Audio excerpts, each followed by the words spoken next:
Welcome to Time Before Us, the channel where ancient history breathes again. Before time had a name, before the first human breath, there existed a world fierce, forgotten, and alive. Creatures of scale and silence, predators wrapped in feathers, titans that shook the earth, lives erased, bones buried beneath eternity.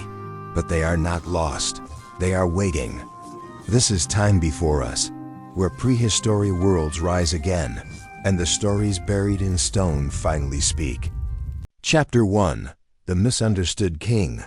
T-Rex. For over a century, Tyrannosaurus rex has towered above the rest of the dinosaur kingdom in the public imagination. It's the undisputed king of pop culture dinosaurs, the ultimate predator, the towering terror with bone-crushing jaws. But here's the twist most people never see coming. Much of what we think we know about T-Rex is either outdated, exaggerated, or flat-out wrong. In reality, T-Rex might be one of the most misunderstood animals in history. Yes, it was a massive predator. Yes, it had terrifying teeth and a bite force unmatched by anything alive today. But it was also intelligent, complex, and surprisingly sophisticated. Forget the lumbering monster you saw in old movies, or even the roaring giant from Jurassic Park. The real T-Rex had a sharp mind, a sensitive snout, and might not have made a sound at all. Let's start with the brain. Despite having a skull over 5 feet long, T-Rex had a brain roughly the size of a human's. But what matters isn't just size, it's structure. Brain scans of fossilized skulls have revealed well-developed olfactory bulbs, indicating an extraordinary sense of smell. Some scientists think T-Rex could smell prey from miles away, tracking it with the patience of a seasoned hunter. Other areas of the brain suggest it had excellent balance, coordination, and perhaps even complex behavior. Then there's its vision. You might think those forward-facing eyes were just for dramatic effect, but they actually gave T-Rex depth perception and sharp eyesight. Recent reconstructions suggest it may have had better vision than modern-day eagles. That means it didn't just rely on smell to find its prey. It could see you coming, even from a long distance. But perhaps the most surprising revelation in recent years involves its snout. The bones in T-Rex's face weren't just for show. They were packed with sensory receptors, similar to those found in modern crocodilians. In other words, its snout was a tool of perception. Some researchers call it a third hand of sorts. It may have used it to delicately nudge eggs, feel out prey, or even engage in mating rituals. Not quite the brutish killing machine you thought it was, huh? Then there's the mystery of its sound. Jurassic Park gave us that unforgettable roar, a thunderous bellow that shook the earth. But in truth, T-Rex probably didn't roar at all. Based on comparisons with modern birds and reptiles, some paleontologists believe it made low-frequency sounds, maybe even infrasonic ones. That means it could have communicated in rumbles too deep for the human ear to hear. Imagine feeling a T-Rex coming before you even heard it. That's more chilling than any Hollywood sound effect. And let's talk about speed. For years, the image of a sprinting T-Rex chasing down a Jeep was iconic. But biomechanics tell a different story. At nearly 9 tons, T-Rex wasn't built for high-speed chases. The stress on its bones would have been immense at running speeds. Most estimates now place its top speed around 12 to 20 miles per hour. Fast, sure, but not marathon runner fast. Instead of chasing prey like a cheetah, it may have relied on ambush tactics, using stealth, vision, and smell to strike. Of course, we can't ignore those arms. The butt of every dinosaur joke. Tiny, awkward, useless looking. Or were they? In truth, those arms were heavily muscled and may have had a purpose. Some scientists suggest they were used to grip prey during feeding or to push themselves off the ground. One theory even proposes that they were adapted for holding onto mates during reproduction. Small? Yes. Useless? Probably not. One of the most hotly debated questions about T-Rex has always been whether it was a predator or a scavenger. For decades, paleontologists argued both sides. But new evidence suggests the answer might be both. Like modern lions or bears, T-Rex was probably an opportunist. If it could hunt, it did. If it found a free meal, even better. And let's be honest, if you were 9 tons of muscle and teeth, who would stop you? More recent fossil discoveries have shed light on social behavior as well. For a long time, T-Rex was pictured as a solitary killer. But trackways and fossil beds suggest it may have traveled in groups, especially as juveniles. That means the terrifying lone monster may have been part of a pack, working together, communicating, and perhaps even caring for young. It doesn't just change how we see T-Rex. It changes how we understand dinosaur behavior as a whole. And speaking of juveniles, here's something most people don't realize. A teenage T-Rex looked dramatically different from the adult. Lighter, faster, with longer legs and more slender jaws. They likely occupied different ecological niches than their elders, targeting smaller prey and staying out of the way of full-grown tyrants. In a way, a single species functioned like multiple predators depending on age. The more we learn, the more T-Rex transforms from a one-note villain into a complex, adaptive, almost majestic creature. It wasn't just a killing machine. It was a living, breathing animal with strengths, weaknesses, and behaviors that continue to surprise even the experts. So, why does this matter? Because T-Rex is more than just a dinosaur. It's a mirror, held up to our understanding of prehistoric life. Every time we revise what we know about it, we revise what we know about evolution, ecology, and the story of life itself. It reminds us that science is never static, that even the most iconic creatures can still hold secrets. So the next time someone says, "It's just a T-Rex," you'll know better. You'll know that behind those teeth and claws was a creature of stunning complexity. A misunderstood king, still revealing his story millions of years later. And we're only getting started. Chapter 2. Velociraptor. Hollywood lied. If there's one dinosaur Hollywood has done dirty, it's Velociraptor. Thanks to blockbuster films, most people picture a human-sized, scaly predator with knife-like claws, hyper-intelligence, and a nasty attitude. But here's the twist. That creature isn't Velociraptor at all. It's a mix of creative liberty, misunderstood science, and cinematic flair. The real Velociraptor was smaller, feathered, and arguably even more fascinating than its movie counterpart, just in a very different way. In truth, Velociraptor was roughly the size of a turkey. That's right, not a lion-sized predator that could open doors, but a sleek, nimble hunter weighing around 30 pounds and stretching about 6 to 7 feet from snout to tail. Its bones were hollow, its body lightweight, and it was built for speed and agility, not brute strength. And unlike the reptilian depiction on screen, the real Velociraptor was feathered, part of the groundbreaking evidence that firmly links dinosaurs with birds. Paleontologists have found quill knobs on the forearm bones of Velociraptor fossils, the same kind of anchor points that birds use to hold feathers in place. This wasn't just a fluffy coat for show. Feathers may have played roles in thermoregulation, display, or even nesting behavior. Imagine a predator stalking through the late Cretaceous deserts of Mongolia, covered in sleek feathers, glinting under the sun. But despite its small size, Velociraptor was no less formidable. It had a long curved claw on each foot, the famous sickle claw, which it could use to pin down prey. Its jaws were lined with sharp teeth, and its snout was narrow and sensitive, likely helping it identify and track small movements. And its brain, while not as disproportionately large as films suggest, was still advanced compared to many other dinosaurs. It had a keen sense of smell, good vision, and agility that made it a deadly hunter in its own right.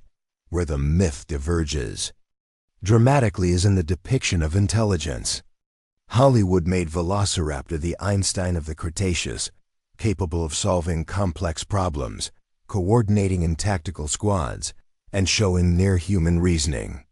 In reality, while raptors likely had decent brain-to-body ratios, they weren't planning ambushes or opening doors. Intelligence in dinosaurs is still a debated topic, and while Velociraptor was no slouch, it wasn't some Jurassic James Bond either. However, one area where science and fiction might converge is the idea of social behavior. There's growing evidence that some dromaeosaurs, the broader group that includes Velociraptor, may have hunted in groups or at least interacted socially. Fossils found in close association suggest they may have lived in pairs or small groups. Whether that was true pack behavior like wolves or more opportunistic feeding, like crocodiles, is still up for debate. Velociraptor's fame also owes a lot to where it was found. Most specimens come from the Gobi Desert in Mongolia, a region that has given paleontology some of its most remarkable treasures. In one legendary fossil, a velociraptor is preserved mid-fight with a Protoceratops, its claw embedded in the herbivore's side as both animals were buried suddenly, likely by a collapsing dune. It's a snapshot in time, frozen in combat. And it proves that even small raptors could go after bigger prey if the opportunity presented itself. Another surprising twist? Velociraptor wasn't the only raptor, not even the biggest or the scariest. Its cousin, Utahraptor, was closer in size to the cinematic version, up to 20 feet long and built like a tank. It's possible the filmmakers accidentally modeled their raptors after these larger cousins and simply kept the name that sounded coolest. The real Velociraptor reminds us of how science constantly evolves. What we thought we knew 30 years ago has been rewritten thanks to new discoveries, better technology, and a willingness to update our understanding. And while it might be tempting to cling to the Hollywood version, the truth is far more fascinating. A feathered, fast-moving predator stalking ancient dunes, using its speed and smarts to survive in a harsh, unforgiving world. That's no less impressive than any movie monster.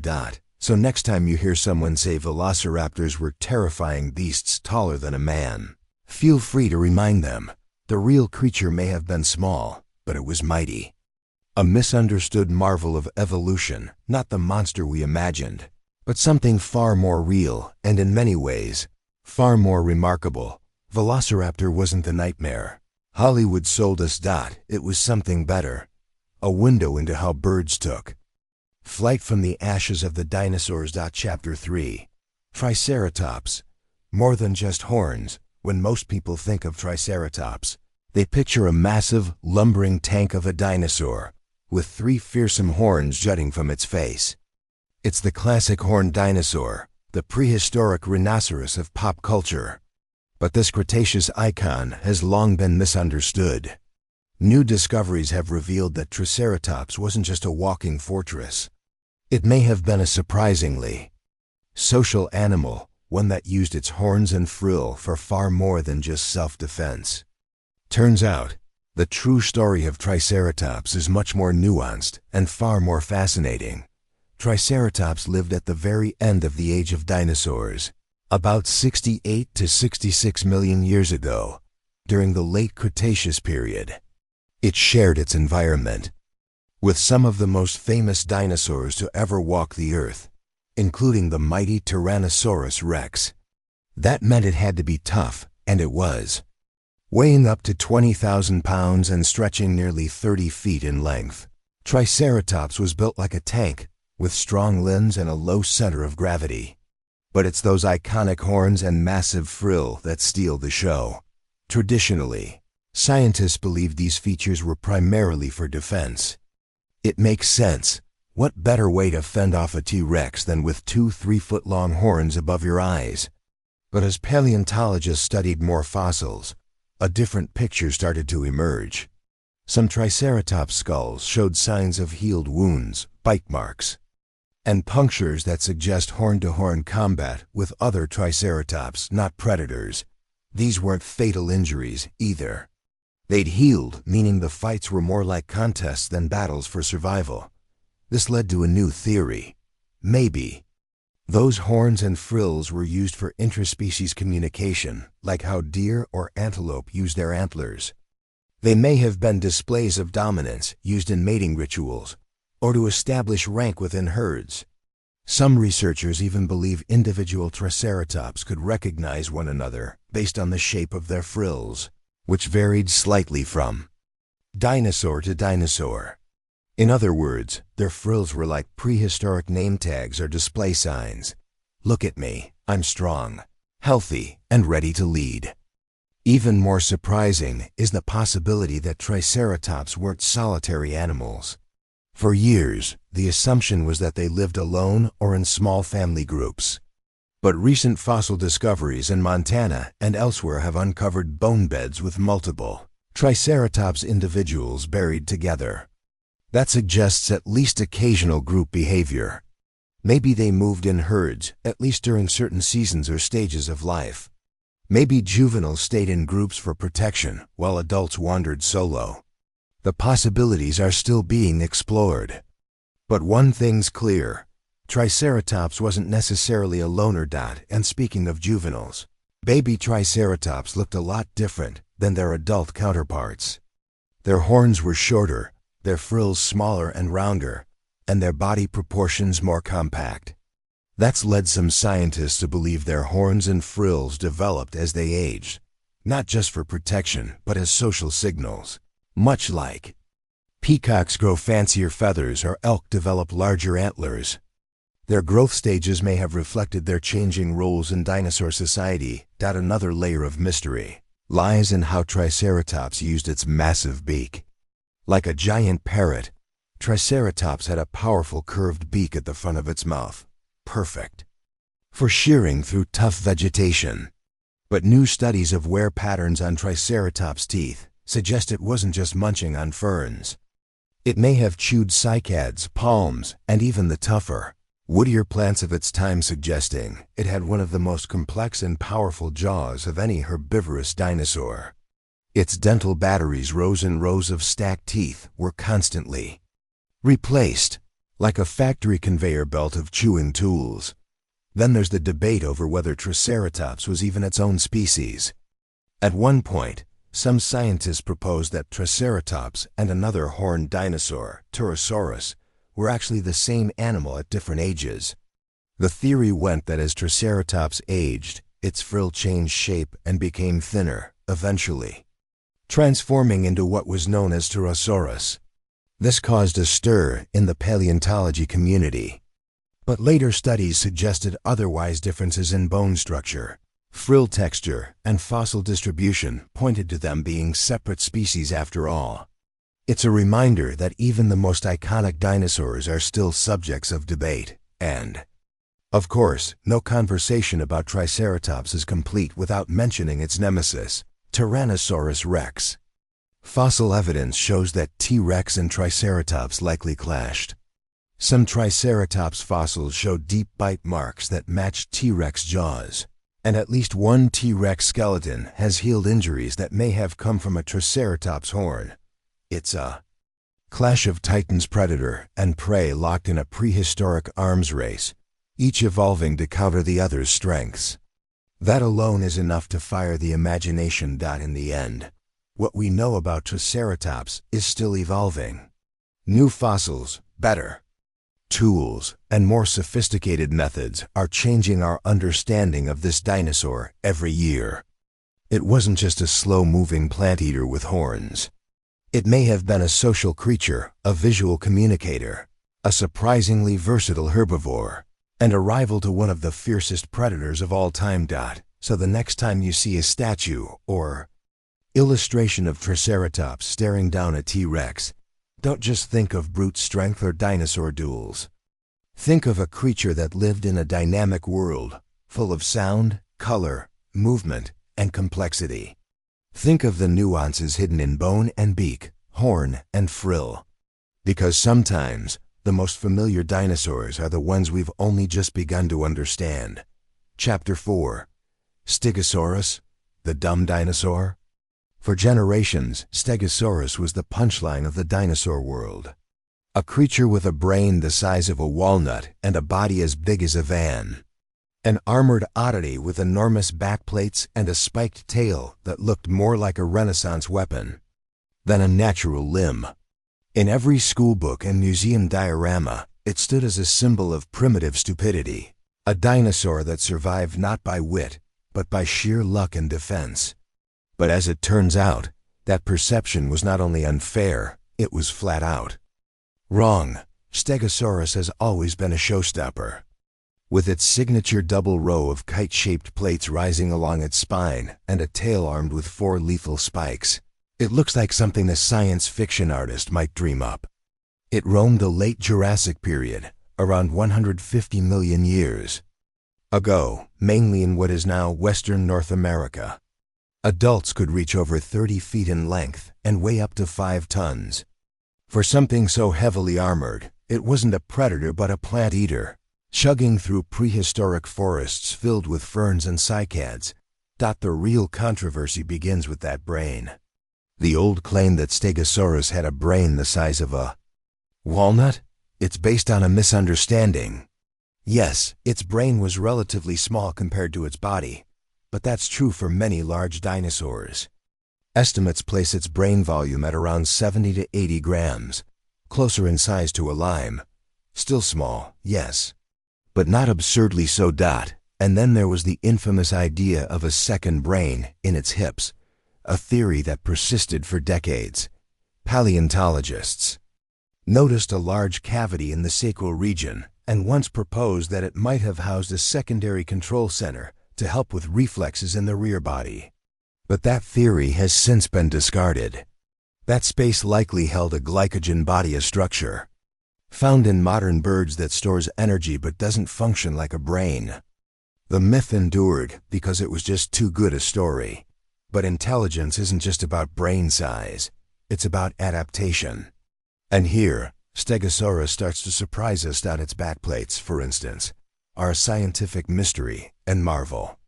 Early paleontologists assumed they were armor, meant to ward off predators like Allosaurus. But later studies showed they weren't arranged or structured in a way that would provide much protection.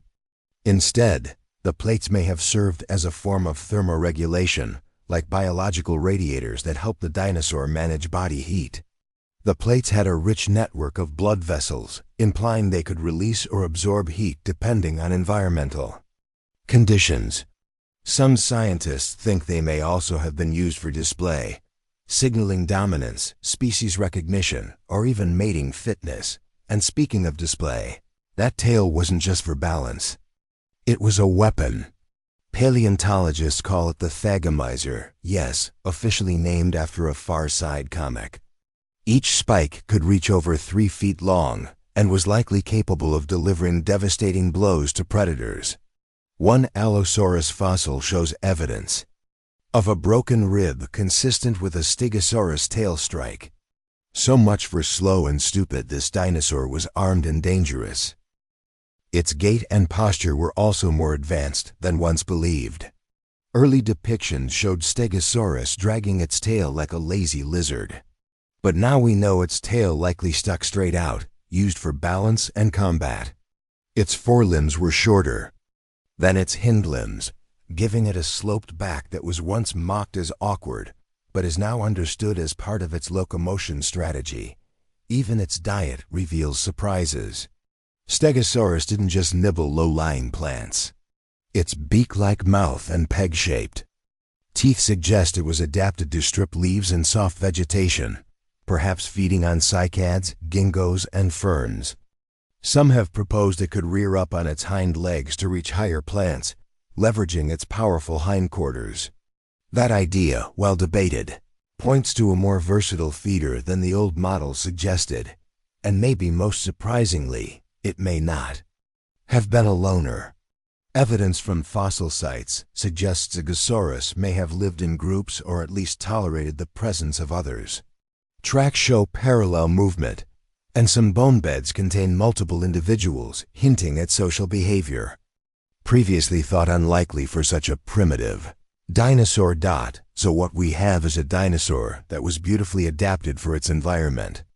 It wasn't fast, but it didn't need to be. It had built-in defenses, thermal controls, and possibly even social structures. It was an evolutionary specialist in an age filled with threats. Not a genius by modern standards, sure, but calling. It dumb misses the point. Stegosaurus was a survivor. It lived in a time of giants and predators, and it thrived. Not by luck or accident, but because it was perfectly suited to its world.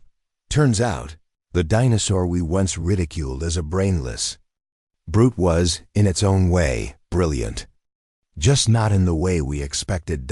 And sometimes, that's the most surprising truth of all. Now that we've challenged the old myths about Stegosaurus, are you ready to uncover what made Brachiosaurus a walking biological marvel?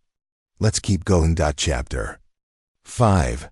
Brachiosaurus, the high-rise grazer. At first glance, Brachiosaurus looks like the classic gentle giant of the dinosaur world, an enormous, slow-moving plant eater that towered above everything else in its Jurassic habitat. But behind that long neck and easygoing reputation lies one of the most physiologically fascinating creatures to ever walk the earth.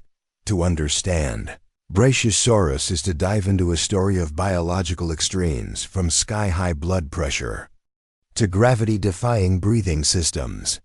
This wasn't just a tall dinosaur. This was a marvel of prehistoric engineering. Brachiosaurus stood out from its long-necked peers for a number of reasons. For starters, its front legs were longer than its hind legs, giving its body a distinctive sloped posture. That upright stance wasn't just for show. It allowed Brachiosaurus to reach higher than most other sauropods. Picture a giraffe that's been stretched out to 80 feet long and over 40 feet tall. The trees that other herbivores grazed under were merely appetizers for Brachiosaurus. It could pluck leaves from the tallest conifers with ease, accessing a buffet of vegetation few others could reach. But here's where things get mind-blowing. Just how did a creature that tall even survive? Think about it. A heart has to pump blood all the way up that elongated neck to the brain. For Brachiosaurus, that meant pumping blood roughly 25 feet straight up. That's a physiological challenge unlike anything seen in modern animals.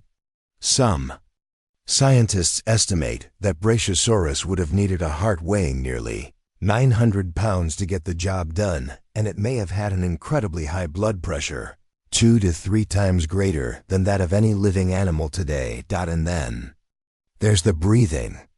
You might think a neck that long would make it hard to breathe efficiently, and you'd be right, if it weren't for an ingenious adaptation. Brachiosaurus likely had a system of air sacs similar to those found in birds today. These air sacs would have lightened the neck and made breathing more effective by allowing air to flow continuously through the lungs in a unidirectional loop. It wasn't like mammals that breathe in and out. Brachiosaurus had a more sophisticated respiratory system, possibly one of the most advanced of any land animal. It's hard to overstate how much this changes the picture of this dinosaur. This wasn't a lumbering, dim-witted beast. This was a high-performance biological machine, fine-tuned over millions of years. That long neck wasn't just for show. It was part of a complex system that let Brachiosaurus dominate its ecological niche. And yet, for all its size and grandeur, Brachiosaurus may have been surprisingly vulnerable. Predators like Allosaurus likely wouldn't have taken down a healthy adult, but juveniles would have been fair game. Their size was both an asset and a liability. They needed vast amounts of food and space to survive. A single adult Brachiosaurus may have needed to eat hundreds of pounds of plant material a day.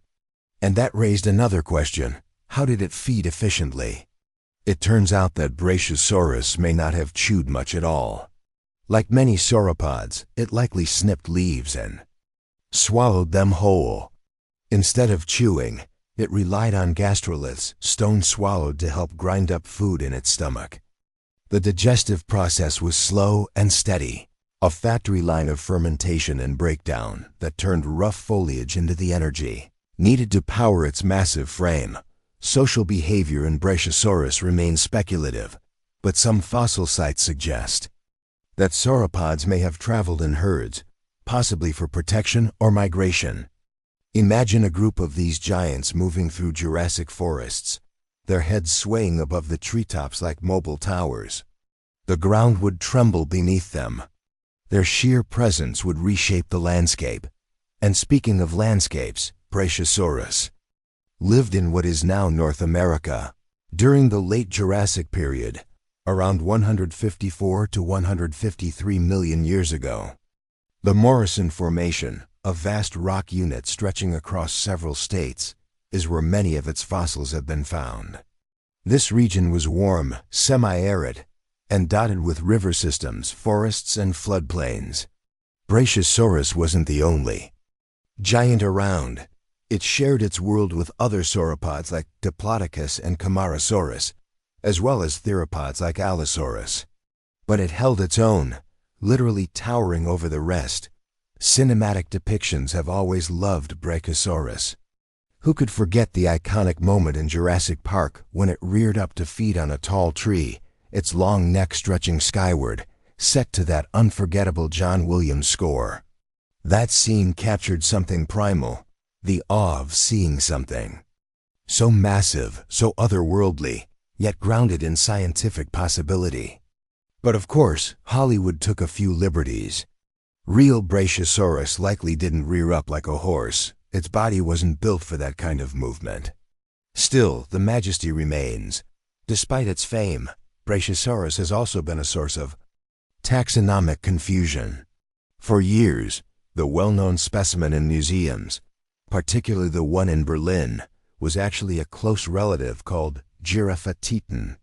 The two were once lumped together, but are now considered separate genera. It's a reminder that even the most familiar dinosaurs are still subject to revision as science progresses. Brachiosaurus is a testament to the extremes life can reach when given time, space, and the right evolutionary pressures. It was a skyscraper on legs, an herbivorous colossus that turned physiology on its head. And while its skeleton might look serene and static in museums, remember that in life, it was anything but. It breathed like a bird, pumped blood like a hydraulic system, and lived in a world full of wonder and danger. When you picture the age of dinosaurs, it's often the image of Brachiosaurus, head high in the clouds, that comes to mind. And for good reason. It represents the grandeur of the Jurassic, the incredible adaptations of sauropods, and the mysteries that still remain.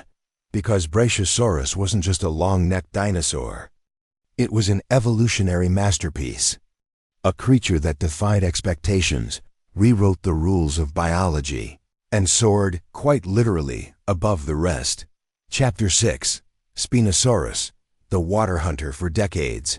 Spinosaurus was a dinosaur that barely got more than a footnote in textbooks.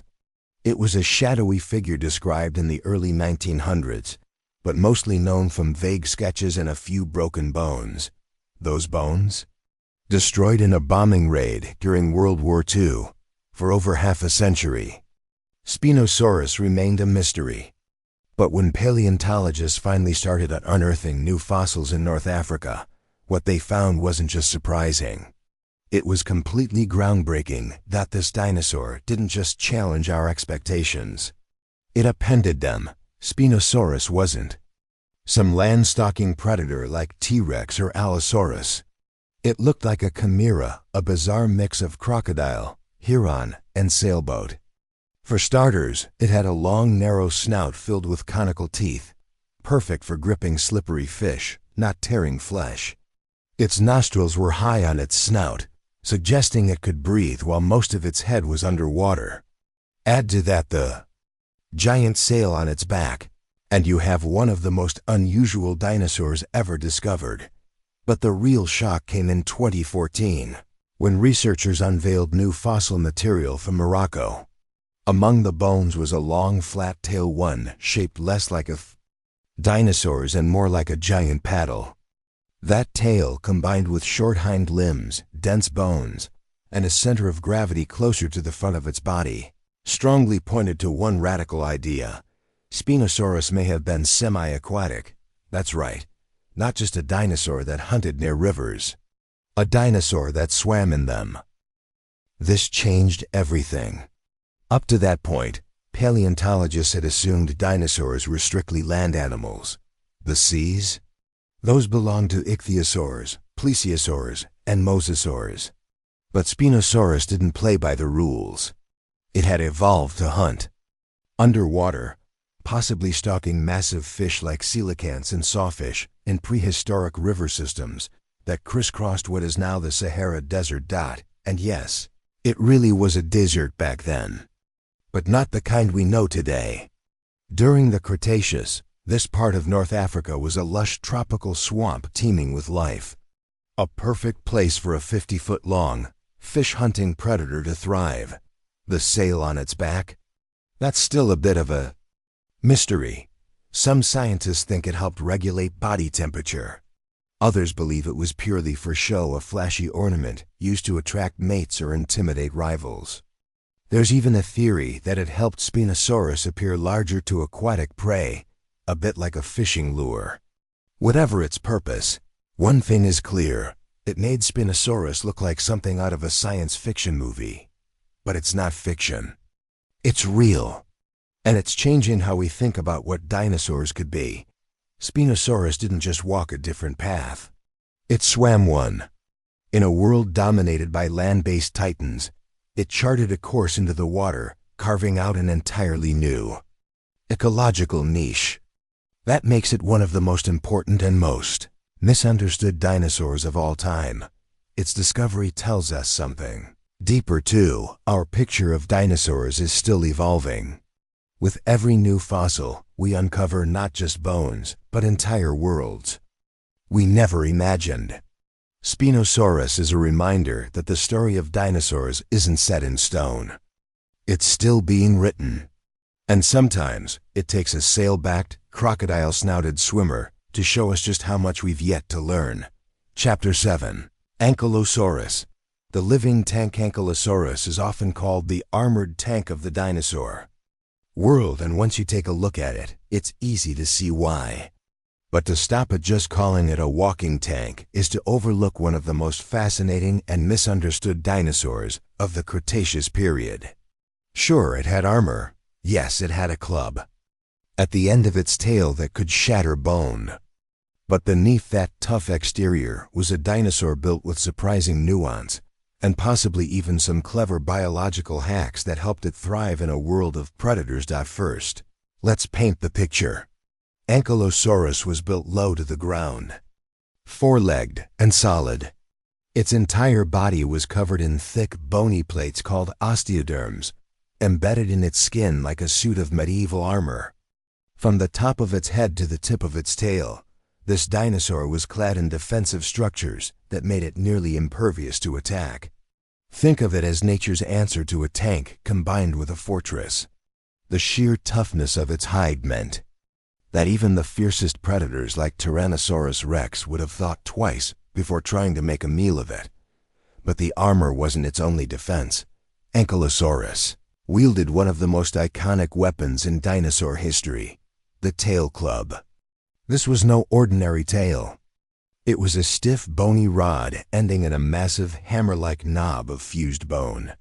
Scientists believe that this club wasn't just for show. It could deliver devastating blows strong enough to break bones, maybe even the legs of a charging predator. Fossil reconstructions show strong tendons and musculature running through the tail, suggesting it could swing with precision and force. Some estimates suggest that the force of a tail club strike from an Ankylosaurus could reach over 4,000 newtons more. That enough to cause serious injury to any predator foolish enough to come too close. Now, here's something you may not have expected. Ankylosaurus may have had built-in air filters. Its nasal passages were incredibly complex, long and looping, almost like a maze.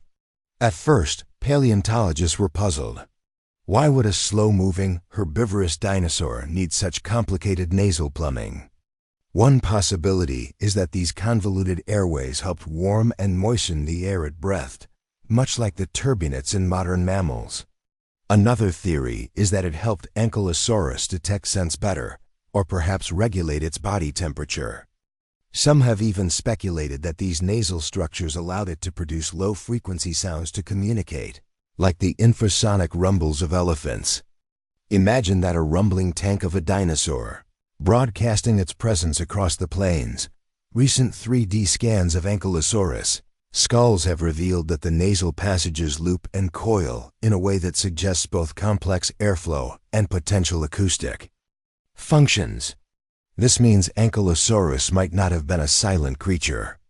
It could have communicated using deep, resonant rumbles that traveled long distances, especially useful in dense forests or low-light environments where visual signals were less effective.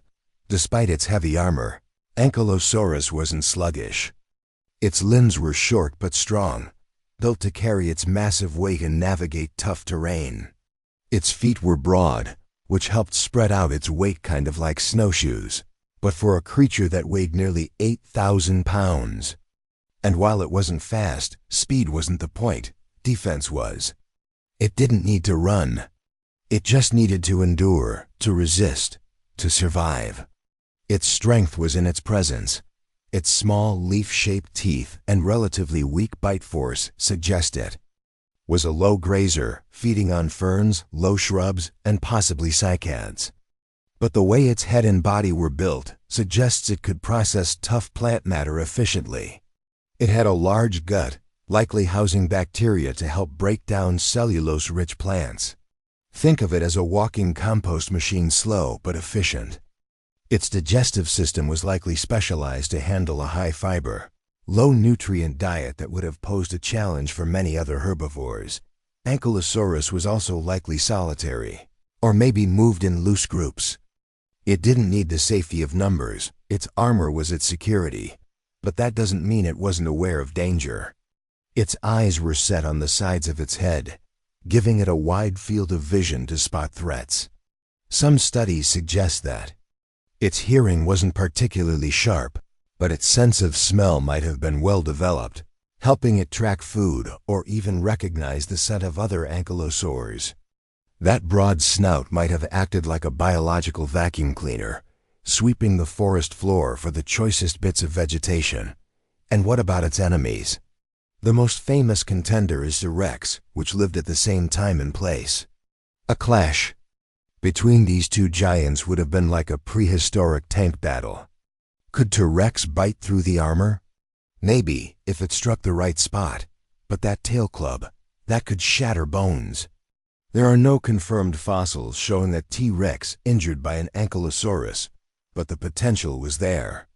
A strategic tail strike could turn the tide of an ambush, one swing to the leg or rib cage, and the hunter could quickly become the hunted. Interestingly, some paleontologists suggest that the tail club might have had functions beyond combat.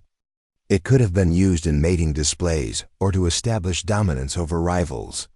After all, not all threats come from predators. Sometimes, competition comes from within the species. An impressively large or well-used tail club might have signaled strength, health, and fitness, essentially acting as a prehistoric resume during mating season.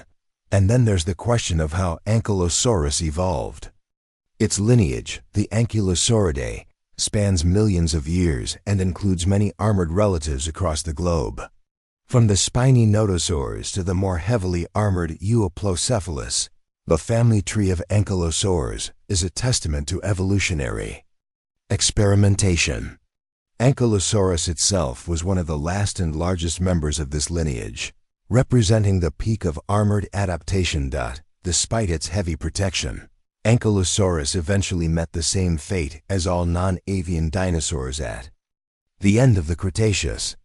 Still, its fossilized remains continue to amaze scientists, not just for their toughness, but for the hints they give us about behavior, biology, and evolution. It's a dinosaur that makes us rethink what it means to be strong. Not just brutish, aggressive strength, but a calm, steady, quiet kind of strength. The kind that endures. Ankylosaurus wasn't just a tank. It was a marvel of natural engineering, a survival machine with hidden complexities. It had evolved not only to defend, but to adapt, to sense, to communicate. It didn't chase glory on the battlefield. It simply dared anything to test its armor. The next time you see a picture of this armored beast, look past the club and the plates. Think about the nasal airways, the defensive strategies, the plant processing gut, and the quiet confidence of a creature that didn't run from danger. It stood its ground and won. Chapter 8. Allosaurus, the forgotten apex. When people think of apex predators from the age of dinosaurs, one name dominates the conversation: Tyrannosaurus rex. Its bone-crushing bite, towering size, and pop culture fame have made it a household name. But long before T-Rex ever stalked the earth, another predator reigned supreme, one just as fierce, just as important, but often overlooked: Allosaurus. This carnivorous dinosaur lived during the late Jurassic period, around 155 to 145 million years ago, and in its time, it was the undisputed top predator.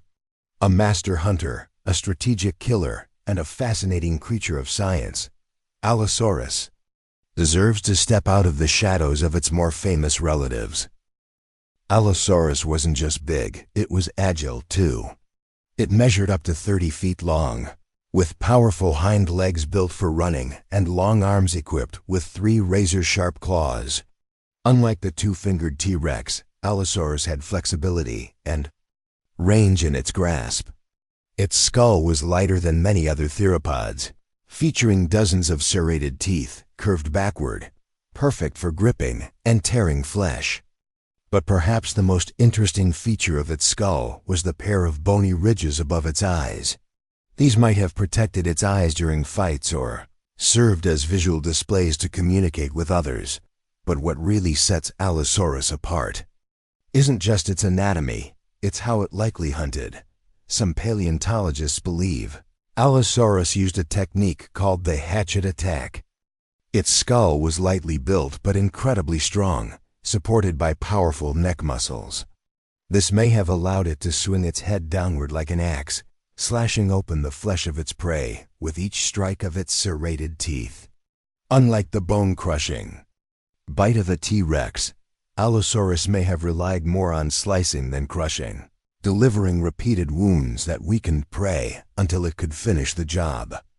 In a way, it fought less like a lion and more like a wolf with blades for teeth. And here's where things get even more interesting. Allosaurus may have hunted in groups. Fossil beds like the famous Cleveland Lloyd dinosaur quarry in Utah contain an unusually high number of Allosaurus remains. Some scientists interpret this as evidence of social behavior. Maybe these predators worked together to take down massive herbivores like Camarasaurus and Diplodocus, prey much larger than a single Allosaurus could handle alone. Of course, it's also possible these sites represent a predator trap, a place where animals got stuck and died one after another. But the group hunting theory has captured the imagination of many. Even if Allosaurus wasn't a pack hunter, it was still a terrifying solo predator. Its legs were built for speed, allowing it to chase prey across open plains. And while it may not have had the bone-shattering bite of later theropods, it made up for it in tactics, agility, and persistence. Allosaurus was the apex predator of its time, the king of the Jurassic. Long before T-Rex was even a glimmer in evolution's eye, the ecosystems Allosaurus roamed were teeming with life. Towering sauropods stretched to the treetops, herds of Stegosaurs shuffled through the underbrush, and pterosaurs circled in the skies above. Allosaurus had to navigate a complex environment, hunting amidst giants. Fossilized bones show healed injuries, suggesting it lived through brutal encounters. One specimen shows signs of a broken rib and bite marks, wounds that eventually healed. This was a survivor, a fighter, a creature that didn't back down easily. But even the king can fall. By the end of the Jurassic period, Allosaurus and its kin were replaced by newer, larger predators as the Cretaceous period began. But their legacy remained, and their fossils became some of the most commonly found in North America. In fact, Allosaurus was one of the first theropods to be thoroughly studied. It's sometimes called the Lion of the Jurassic, and for good reason. It combined raw power with deadly precision, yet despite its significance, Allosaurus doesn't get the fame it deserves. It's often left in the background, a footnote to the larger, flashier theropods that came later. But if we peel back the layers of time, we find a predator that was every bit as impressive. A dinosaur that ruled its world with cunning and strength. So the next time someone mentions T-Rex as the ultimate predator, you can nod politely. And then tell them about Allosaurus, the forgotten apex that carved out its legacy millions of years earlier. Chapter 9. Parasaurolophus. The musical Mr. Parasaurolophus is one of those dinosaurs that leaves a lasting impression, not because of claws or teeth or sheer size, but because of the incredible crest stretching back from the top of its head. It's the kind of dinosaur that, even if you don't know its name, you remember its silhouette. That curved, backward-pointing crest has mystified paleontologists for decades. But recent research is revealing that this dinosaur was not only visually stunning, it may have been one of the most acoustically advanced animals of its time. At first glance, Parasaurolophus looks like a typical duck-billed dinosaur, a drosaur. Like others in its family, it was a plant eater, likely moving in herds, using its flat, grinding teeth to munch through ferns, conifers, and flowering plants. But the moment you see that crest, you realize this is not just another face in the crowd. The crest was not for combat. It wasn't for defense. And it wasn't just for show, although it might have helped with that. The real magic of the Parasaurolophus crest lies inside it. CT scans of fossilized skulls have shown that the crest is hollow, containing a series of intricate, looping chambers. Think of it as a built-in musical instrument. When air passed through the nostrils and into the crest, it could resonate, producing sound. In fact, scientists have digitally reconstructed what these calls might have sounded like. The result? A deep, haunting, almost foghorn-like tone that could travel for miles. But why would a dinosaur need to make such sounds? Communication. In the vast plains and forests of the late Cretaceous, being able to send a signal over long distances could mean the difference between life and death. Imagine a herd scattered over a large area. A Parasaurolophus call could alert others to danger, signal location, or even attract mates. The size and shape of the crest also varied by age and likely by sex, meaning each individual may have had a slightly different tone. This wasn't just a dinosaur, it was a walking brass section. The more we study hadrosaurs, the more we realize how socially complex they might have been. Parasaurolophus, in particular, gives us clues that these dinosaurs weren't just passive plant eaters. They were social, vocal, and maybe even highly intelligent by dinosaur standards. Their eyes were positioned on the sides of their heads, giving them a wide field of vision, ideal for spotting predators while grazing. Their herding behavior might have helped protect the young, with adults forming defensive rings or stampeding to drive off carnivores. And let's not forget the sheer elegance of the Parasaurolophus's design. Unlike heavily armored dinosaurs or fearsome predators, this was a dinosaur built for efficiency. Its limbs were strong but not bulky, suggesting it could walk comfortably on all fours while feeding, but also rear up and run on two legs if needed. It wasn't slow, it wasn't helpless. It was agile, aware, and acoustically connected to its world. Parasaurolophus fossils have been found in North America, especially in what is now Alberta, New Mexico, and Utah. These areas were once part of a lush, river-filled landscape, perfect grazing ground for large herbivores. It's likely Parasaurolophus shared this environment with other hadrosaurs, ceratopsians like Triceratops, and apex predators like Tyrannosaurus rex. But it stood apart, not just in form, but in sound. Even juvenile Parasaurolophus had crests, though much smaller, which adds another layer to the mystery. This wasn't just a trait for attracting mates.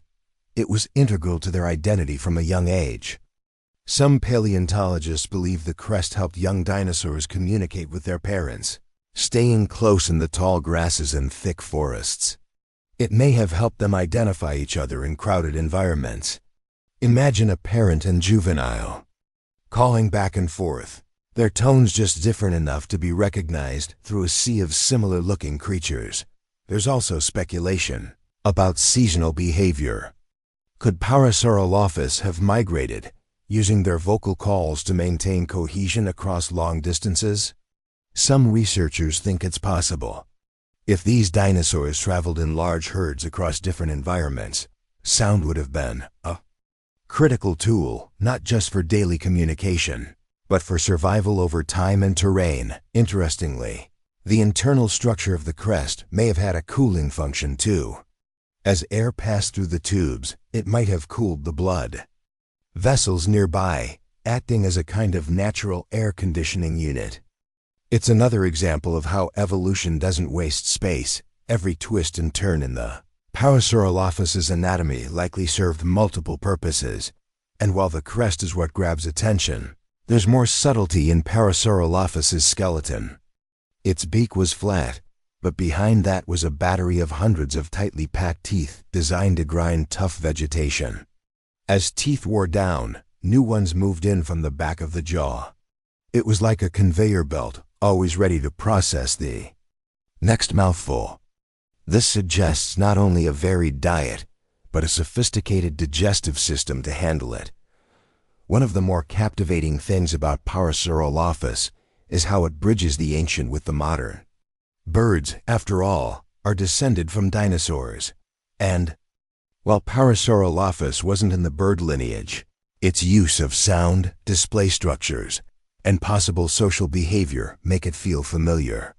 You can't help but think of cranes, peacocks, or even elephants, all animals that use sound and display to shape their world. In many ways, Parasaurolophus challenges what we think dinosaurs were like. It wasn't terrifying, but it was remarkable. It didn't roar, it sang. It didn't need claws or teeth to make its mark. It used resonance, design, and presence. It's a reminder that not all dominance comes from force. Sometimes it comes from being heard. So the next time you imagine the age of dinosaurs, don't just picture the roaring tyrants or the towering sauropods. Listen, in your mind. Hear that deep, sonorous call echoing through ancient forests. A voice from 75 million years ago, reminding us that even in prehistory, there was music in the wild. Chapter 10, The Truth About Dinosaurs and Birds. It's one of the greatest scientific revelations of the past century, and yet, somehow most people still don't believe it. Dinosaurs never truly went extinct. Well, some of them did. The colossal ground-shaking giants, yes. The toothy tyrants, the frilled and horned herbivores, the sail-backed oddities, they're all gone.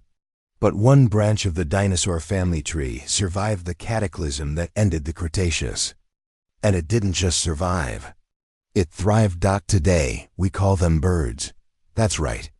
When you look at a robin in your backyard, or a pigeon on the street, or even an eagle soaring across the sky, you're looking at a living dinosaur, not their descendant, not their distant cousin.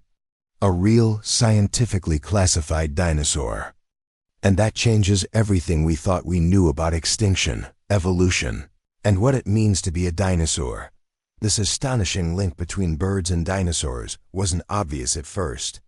For a long time, paleontologists saw dinosaurs as cold-blooded, scaly, lumbering reptiles, more like giant lizards than anything we know today. Birds, by contrast, were warm-blooded, feathered, agile creatures of the skies. How could they possibly be related? The answer was hidden in the bones. Fossil after fossil began to reveal surprising similarities between theropod dinosaurs, like Velociraptor, Troodon, and even T-Rex and modern birds.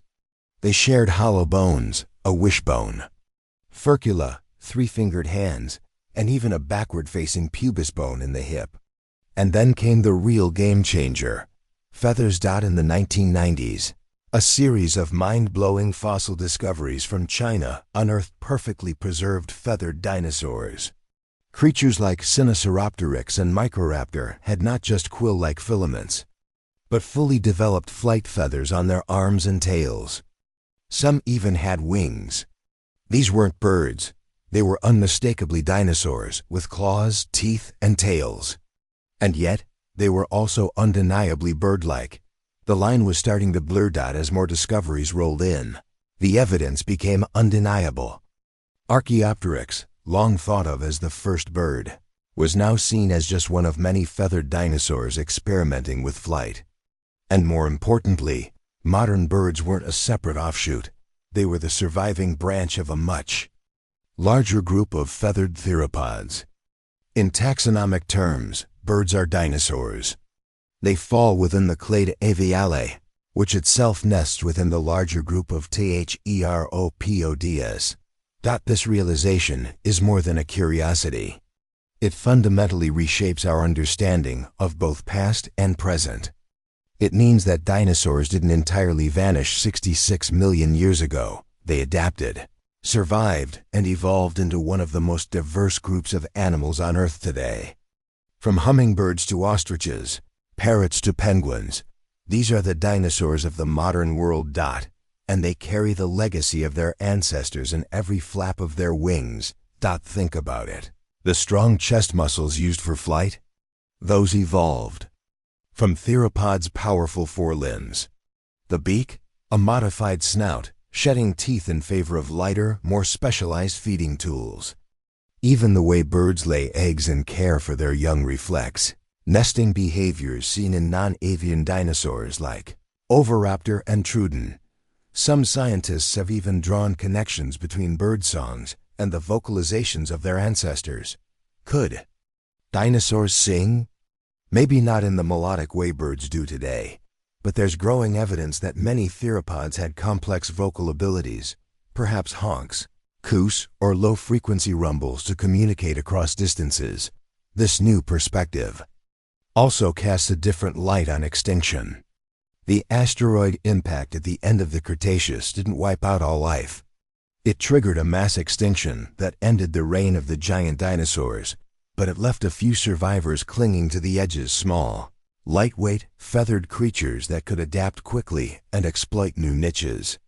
In the smoldering aftermath, these bird dinosaurs spread and diversified, filling ecological roles left empty by their fallen kin. It's humbling to realize that, while T-Rex is long gone, the same lineage still thrives in the flutter of a sparrow or the piercing eyes of a hawk. So next time you see a bird, any bird, pause for a second. Picture its ancestors stalking through the underbrush, flapping their proto-wings, or leaping from tree to tree in a dense Jurassic forest. Imagine the evolutionary journey that led from dinosaur claws to tiny toes gripping a telephone wire. Birds are living, breathing reminders that the age of dinosaurs never really ended. It simply evolved. And if we're still sharing the planet with dinosaurs, maybe we've underestimated what extinction really means. Chapter 11. Allosaurus, the forgotten apex. When you think of apex predators from the age of dinosaurs, one name usually dominates the conversation: Tyrannosaurus rex. But millions of years before T-Rex ever walked the earth, there was another killer at the top of the food chain: Allosaurus. Sleek, deadly, and far more nuanced than its nickname, the Butcher, might suggest. Allosaurus has long lived in the shadow of more famous predators. But this Jurassic carnivore was no understudy. It was a star in its own right. Allosaurus thrived around 150 million years ago during the late Jurassic period. It roamed what is now North America and possibly parts of Europe and Africa, dominating a world that looked vastly different from the one T-Rex inherited tens of millions of years later. Picture a land teeming with long-necked sauropods like Diplodocus and Camarasaurus, and armored dinosaurs like Stegosaurus. This was the kingdom of Allosaurus, a predator perfectly adapted to take on giants. At roughly 28 feet long and weighing about 2 tons, Allosaurus was built for hunting. It didn't rely on brute strength alone. Its body was surprisingly lightweight for a large theropod, with hollow bones that kept it agile and fast. Unlike the heavy, crushing jaws of T-Rex, Allosaurus had a narrower skull and blade-like teeth perfect for slicing rather than pulverizing. Some paleontologists even think it used its skull like a hatchet, swinging it downward to slash open prey in a methodical, almost surgical fashion. Its neck was flexible, and it could open its jaws remarkably wide, possibly wider than a crocodile. This might have helped it get a better grip on prey or deliver precise bone-slicing bites. And those arms? While not as massive as T-Rex's famously tiny forelimbs, Allosaurus had decently sized arms with three-fingered hands tipped with large, curved claws. These claws weren't just for show. They may have been essential tools in grappling prey or tearing into carcasses. But what really set Allosaurus apart was its brain. It had a relatively large brain-to-body ratio for its time, especially in areas associated with vision and balance. That suggests it was a smart, active predator. It could track movement, react quickly, and possibly even coordinate with others. There's some fossil evidence, like multiple Allosaurus remains near the same sauropod carcass, that hints at possible pack behavior. Imagine a coordinated group of Allosaurs bringing down a much larger dinosaur together. It's a terrifying and impressive thought. That said, not all scientists agree. Some argue that what looks like group behavior might just be a bunch of hungry dinosaurs converging on an easy meal. It's a debate still unfolding, but even the possibility opens up a new dimension to Allosaurus's story. Its bite force wasn't as powerful as T-Rex's, but that didn't make it any less deadly. Allosaurus may have used a slash-and-let-bleed tactic, making repeated attacks to wear down prey over time. This kind of strategy would have worked well on large sauropods, which were too big to take down with a single strike. A wounded, bleeding animal would slow down, weaken, and eventually fall, making it an easier kill. Some scientists believe Allosaurus may have had a tough time dealing with the dense bones of large prey. Its teeth were sharp, but they weren't built for crunching. Instead, Allosaurus' teeth were more like steak knives, long and serrated, ideal for slicing through flesh. They even show signs of frequent breakage and regrowth, suggesting that biting into big, thrashing prey came at a cost, and it wasn't just brute skill that kept Allosaurus on top. Its eyes were positioned somewhat forward on its skull, giving it partial binocular vision. That's rare in theropods of the time and may have helped it judge distance more accurately, a crucial skill when lunging at moving prey. Allosaurus also had to compete with other carnivores of its time, like Ceratosaurus and Torvosaurus. But it seems to have occupied a different niche, possibly taking down larger prey, while its rivals focused on smaller animals or scavenging. This division of labor may have helped them all coexist in the same ecosystem. Then there's the mystery of the crests. Allosaurus had small, bony ridges above its eyes. They weren't horns or weapons, so what were they for? Some scientists think they helped with species recognition or were used in mating displays. Others suggest they may have shielded the eyes from sunlight. Whatever the reason, they add a unique touch to this already distinctive predator. So the next time you hear about dinosaur kings and prehistoric battles, don't forget Allosaurus. It was fast, it was fierce, and it was one of the most successful predators of its time. In many ways, it set the blueprint for the killers. That came after and while it may not have the pop culture clout of a T-Rex in the fossil record, Allosaurus stands tall as a true apex of the Jurassic World. Chapter 12.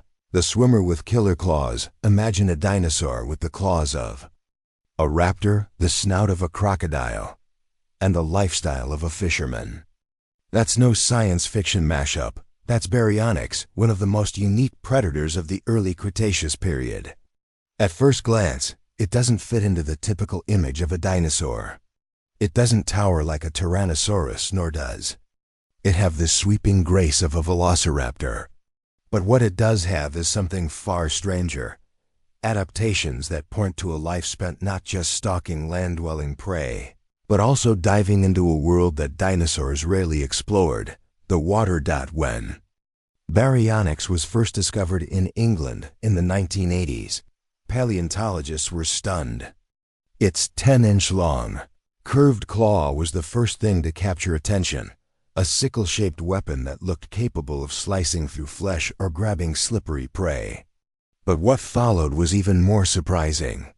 Its long, narrow jaws were filled with more than 60 tightly packed, cone-shaped teeth, the kind you'd expect from a fish-eating animal, not a classic meat shredder like an Allosaurus. Its snout resembled that of a modern crocodile, complete with a kink near the end, possibly helping it grip wriggling prey. Fossils of fish scales found in its stomach area sealed the deal. Baryonyx, it turns out, liked to fish, but this wasn't just a dinosaur with odd teeth. The more scientists learned, the more they began to realize Baryonyx was part of an entire group, the Spinosaurids, that may have specialized in a semi-aquatic lifestyle. That notion shattered previous assumptions. For decades, dinosaurs were seen strictly as land animals. Even those that lived near rivers and lakes were assumed to drink from the shore, not plunge in after a meal. But Baryonyx changed the narrative. It likely waded into shallow water to snatch up fish like a prehistoric heron, albeit one weighing over a ton and armed with claws that could tear flesh. And those claws weren't just for fishing. While fish may have made up a big part of its diet, Baryonyx probably wasn't picky. With strong forelimbs and those signature claws, it could have tackled small to medium-sized dinosaurs, scavenged carcasses, or even hunted opportunistically when the moment was right. Its combination of a long neck and long arms gave it reach, while its narrow skull helped reduce water resistance, another aquatic-friendly feature. But how aquatic was it, really? This question has led to one of the most debated topics in dinosaur science. Some paleontologists suggest Baryonyx could swim or dive, while others believe it was more of a shoreline predator. Evidence from its limb bones suggests it wasn't as fully aquatic as later spinosaurids like Spinosaurus, which shows even more extreme adaptations. Still, Baryonyx likely spent far more time near and in water than any typical theropod. It's worth noting that another member of the Spinosaurid family, Suchomimus, shares many of the same traits and may have filled a similar niche in what is now Africa. The two dinosaurs weren't identical, but their similarities hint at a broader evolutionary trend, one where certain theropods began trading dry land for riverbanks and lake shores. In fact, some Spinosaurids may have even had webbed feet or denser bones for ballast while swimming, though these adaptations are more clearly seen in Spinosaurus than in Baryonyx. And what about the claws? Some theories suggest they were used like fishing hooks, stabbing into fish or sweeping them from the water. Others think they were multifunctional tools, for defense, for digging, for pulling prey closer. It's the kind of anatomical feature that invites 1,000 questions and only a few answers. What we do know is this: they were strong, curved, and backed by powerful muscles.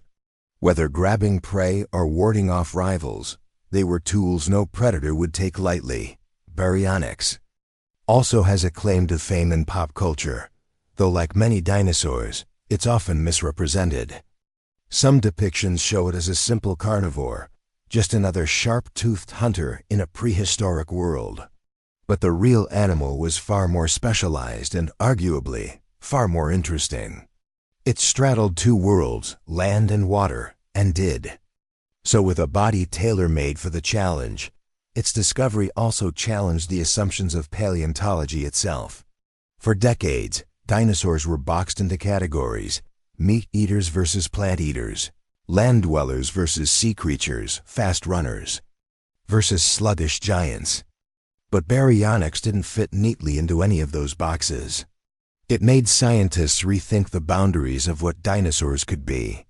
If one group of theropods could adapt to an aquatic lifestyle, what else might they have done? What other niches might have been filled by these ancient animals?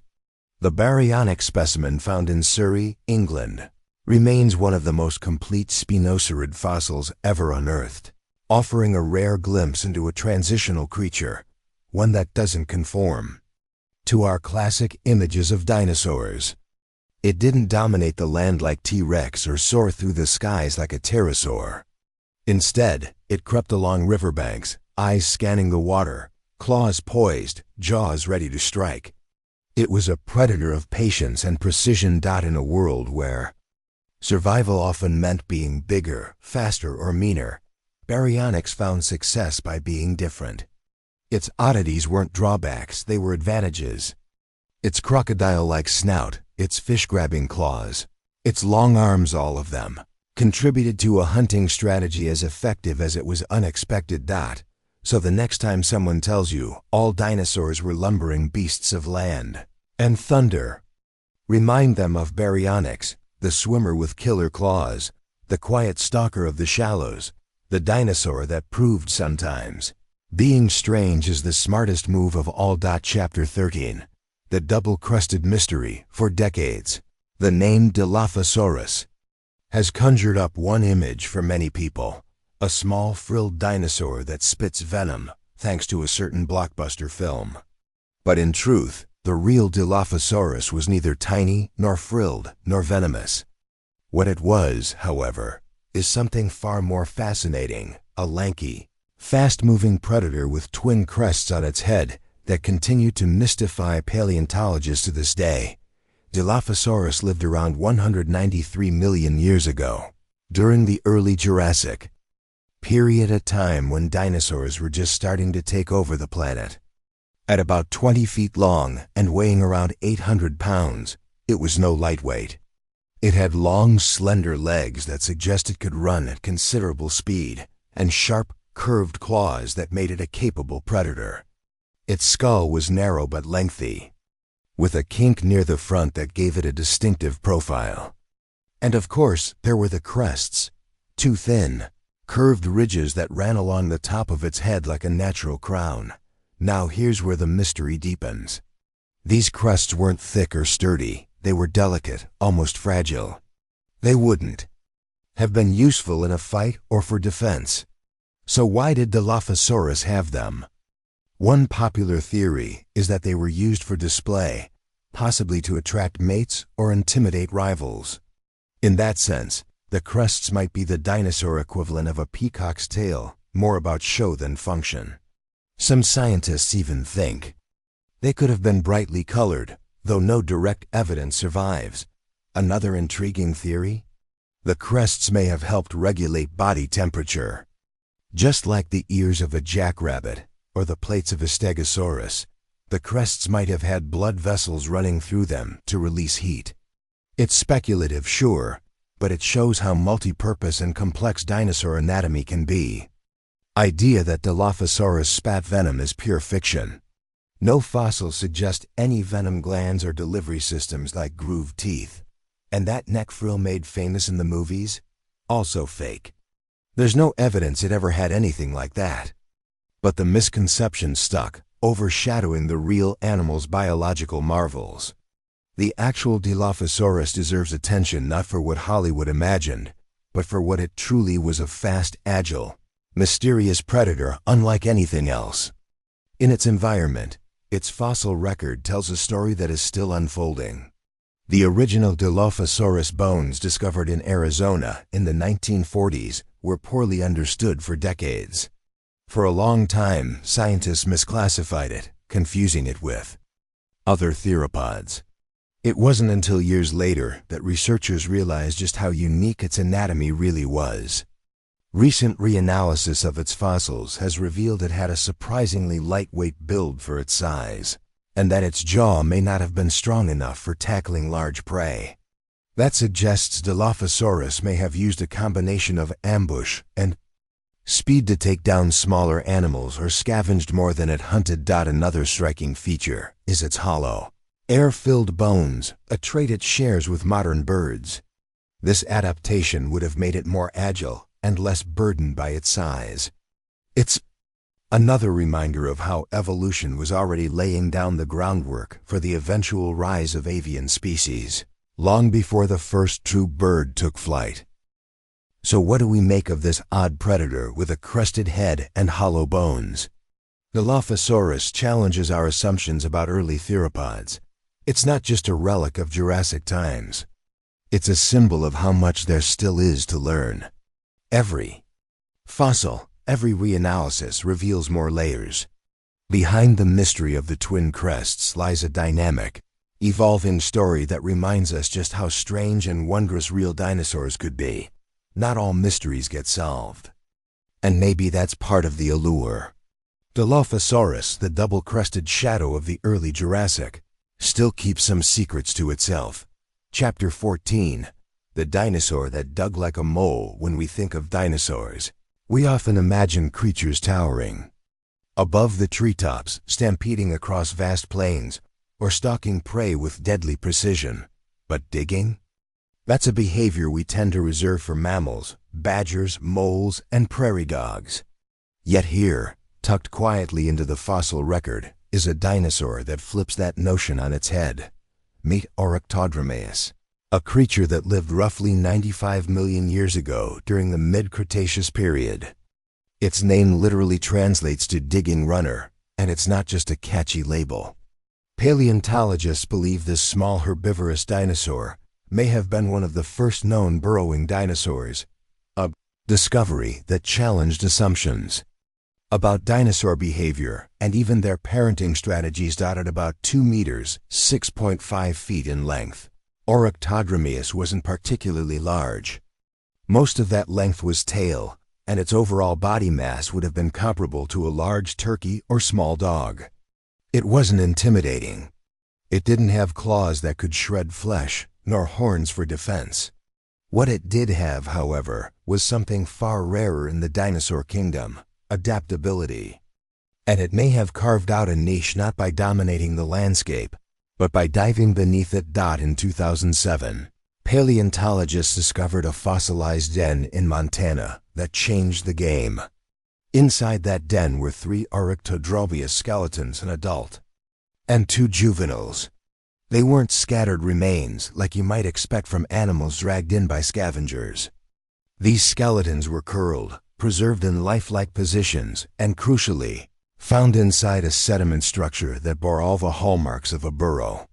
Rounded tunnels, chambers, compacted walls. The implication?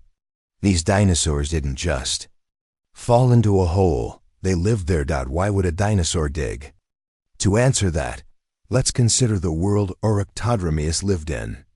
During the Cretaceous, North America was teeming with predators: dromaeosaurs, tyrannosaurids, and other quick, sharp-toothed threats. For a small herbivore like Orictodromeus, running might not always cut it. So instead, it may have gone underground, literally. The burrows offered shelter not just from predators, but from environmental stress, temperature extremes, seasonal droughts, even wildfires. But digging is hard work. Evolution doesn't hand out that skill without a price. So what in Orictodromeus's body suggests it was up to the task? Let's start with its limbs. The forelimbs were not massive, but they were unusually strong for its size, with expanded muscle attachment sites, particularly around the shoulders and upper arms. Its claws were curved and strong, adapted for breaking through soil rather than slicing prey. Meanwhile, its hindlimbs, while still built for running, had a stockier structure than most other small ornithopods. It wasn't built purely for speed. It was multisker. Then there's the skull. Orictodromeus had a blunt snout, which some paleontologists think may have helped it nudge through dirt. Its overall body was compact and flexible, allowing it to twist and turn within tight spaces. Think about that: a dinosaur adapting not for dominance or size, but for navigation in a world that most other dinosaurs never explored. And let's not forget the social angle. The fossilized family found in Montana suggests something potentially even more fascinating: parental care. We don't often imagine dinosaurs as doting parents. Hollywood has ingrained in us the image of giant reptiles, laying eggs and walking away. But more and more, we're seeing evidence that some dinosaurs nurtured their young guarding nests, possibly feeding hatchlings, even teaching them survival behaviors. The juveniles found with the adult Orictodromeus weren't hatchlings. They were old enough to have left the nest, but still young. That suggests they stayed with the parent for protection and care, possibly for weeks or months. If that sounds familiar, it should. It's a behavior we associate with birds and mammals. And in that sense, Orictodromeus begins to blur the line. It wasn't just a quirky dinosaur that dug holes. It may have been a socially complex, nurturing, highly adaptive species, one that tells us dinosaurs were far more diverse in behavior than we ever imagined. Imagine this scene: a Cretaceous forest, dense with low vegetation. Predators roam in the shadows. But beneath the earth, in a hidden tunnel, a mother Orictodromeus huddles with her young. Outside, danger passes unaware. Inside, life continues quietly and safely. It's not just a story of survival. It's a story of strategy. And it raises deeper questions. How many other dinosaurs may have burrowed? Could this behavior have been more common than we think, simply unpreserved due to the rarity of fossilized burrows? After all, digging doesn't fossilize easily. The fact that we even found one preserved den with skeletons inside is almost miraculous. There's also an evolutionary angle. Orictodromeus belongs to a group called Hypsilophodontids, a branch of small, fast-moving herbivores that are often overlooked in the dinosaur world. But what if they weren't just sprinting through the underbrush? What if some, like Orictodromeus, were burrowers, and others use different survival strategies we haven't even imagined yet? These aren't just biological oddities, they're clues to the diversity of Mesozoic life. Dinosaurs weren't just lumbering giants or terror-inducing predators. They were nimble, clever, sometimes shy, and often surprising. And perhaps most of all, they were experimental. Evolution tried all kinds of forms and functions in that 160 million year stretch. Some dinosaurs became flyers, some became swimmers, and some, like Orictodromeus, became diggers. It also redefines how we think of the rules dinosaurs played by. For a long time, paleontology painted dinosaurs into certain boxes. Meat-eaters hunted, plant-eaters grazed, big ones stomped, small ones ran. But Orictodromeus is a reminder that the real story is far more colorful. Behavior, like form, evolves. And in the shadowed world of burrows and tunnels, this small creature quietly rewrote what a dinosaur could be. In many ways, Orictodromeus didn't just dig into the earth, it dug into our assumptions. It forced us to look deeper, both literally and metaphorically. And it showed us that the most remarkable dinosaurs aren't always the biggest or fiercest, but sometimes the ones that changed the game by going underground. ChatGPT said. Chapter 15. The Speed Demon with Hollow Bones. When most people picture a fast dinosaur, their minds go straight to Velociraptor, or perhaps even T-Rex sprinting through the trees. But real speed, the kind built for sheer sprinting efficiency, belonged to a very different kind of dinosaur, one that looked more like a prehistoric ostrich than a scaly monster. This was Ornithamus, and it was a masterclass in lightweight design, speed, and evolutionary adaptation. The name Ornithamus means bird mimic, and it's easy to see why. With long legs, a slender neck, and a small head on a lightly built body, it looked more like a modern ostrich than a classic dinosaur. It lived around 70 million years ago in the late Cretaceous of North America, and it was part of a group known as the ornithomimids, often called ostrich dinosaurs. But don't let the bird-like build fool you into thinking it was delicate or timid. This dinosaur was an elite runner, possibly one of the fastest non-avian dinosaurs that ever lived. Its legs were long and powerful, built for high-speed movement across flat ground. The structure of its metatarsals, the long bones in the feet, suggests a build made for sprinting. They functioned like shock absorbers, allowing Ornithomus to run smoothly and with great agility. Its stride was wide, its muscles lean and strong, and its overall body was streamlined. Some estimates suggest it could run at speeds of up to 40 to 50 kilometers per hour, 25 to 30 miles per hour, perhaps even faster in short bursts, making it one of the most agile dinosaurs of its time. Unlike T-Rex or Allosaurus, which relied on brute strength, Ornithomus relied on finesse. It didn't kill with jaws or claws. Instead, it avoided conflict altogether, outrunning threats and outracing danger. This was a dinosaur that survived by staying one step ahead. Literally, its skull tells another fascinating story. Unlike carnivorous theropods, Ornithomus had a toothless beak. For years, this led to debate over its diet. Was it a herbivore? Omnivore? A specialist? The current consensus is that Ornithomus was likely an opportunistic omnivore. It probably ate plants, small animals, insects, eggs, whatever it could get its beak on.